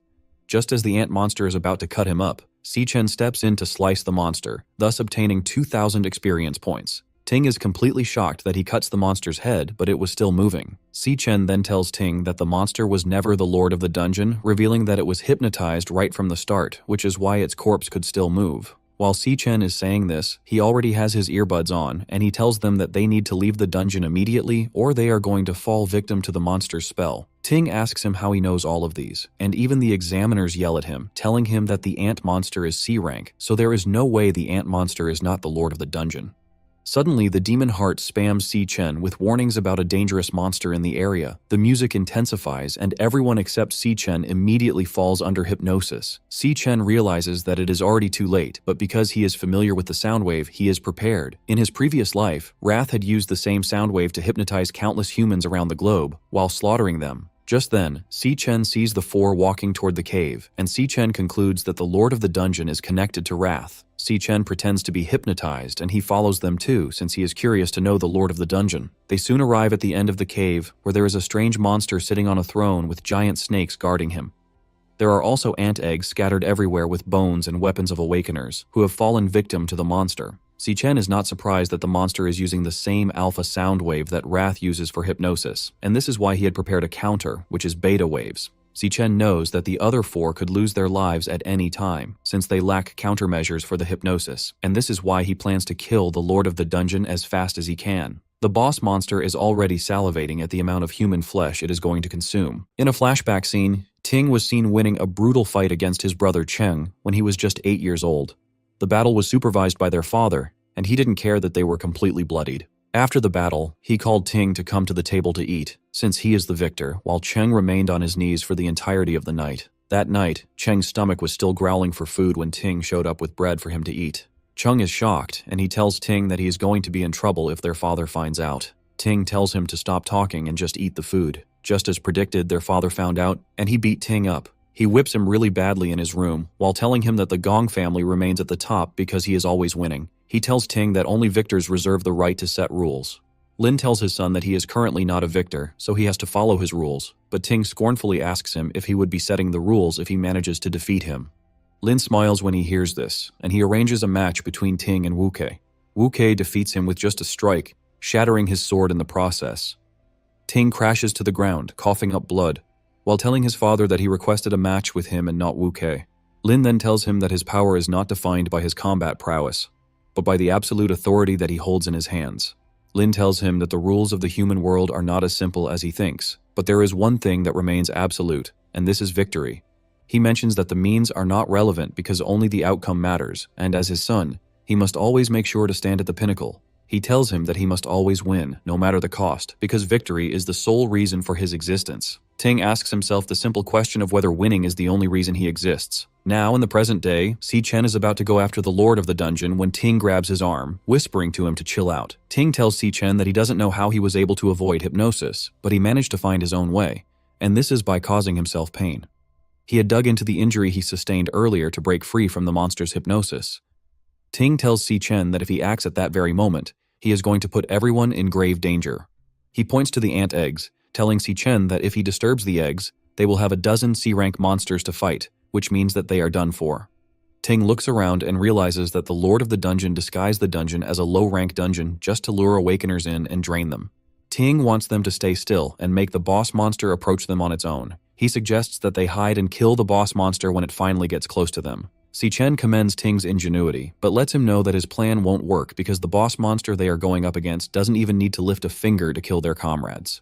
Just then, the music intensifies, and Sato and the others bring out their weapons in preparation to end their own lives. Before they can go through with this, Si Chen knocks them out with his lightning attack. The boss monster is shocked when it realizes that its plan was interrupted. The boss monster becomes totally pissed, and it tells the bugs in the eggs to come forth. All the eggs hatch, and the bugs start popping out. Just as expected, each bug is a C-rank monster. It then orders the bugs to go after Si Chen and the others. Ting then steps up, telling Si Chen to get everyone else out of the demon lair, promising to stay behind to hold the monsters back. Si Chen is shocked when he sees Ting offering himself up as a sacrifice, which is not something he expected.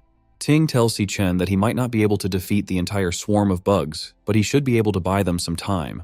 One of the bugs lunges at them, but Ting pushes it backwards with his fiery blade, while saying he was the one who got everyone into the mess by requesting a tiebreaker match. Even though Ting is heavily wounded and injured, he is ready to put his life on the line to make sure that everyone else leaves the cave. He tells Si Chen that he started the mess, so he should be the one to end it. Just then, Si Chen walks forward in the most badass way he can while switching to the Lightning Assassin class. Lightning courses through his body as he conjures his lightning blade, while telling Ting that he also agreed to the match, so he is to blame too. Ting is completely blown away as he senses the overwhelming amount of power flowing through Si Chen's body.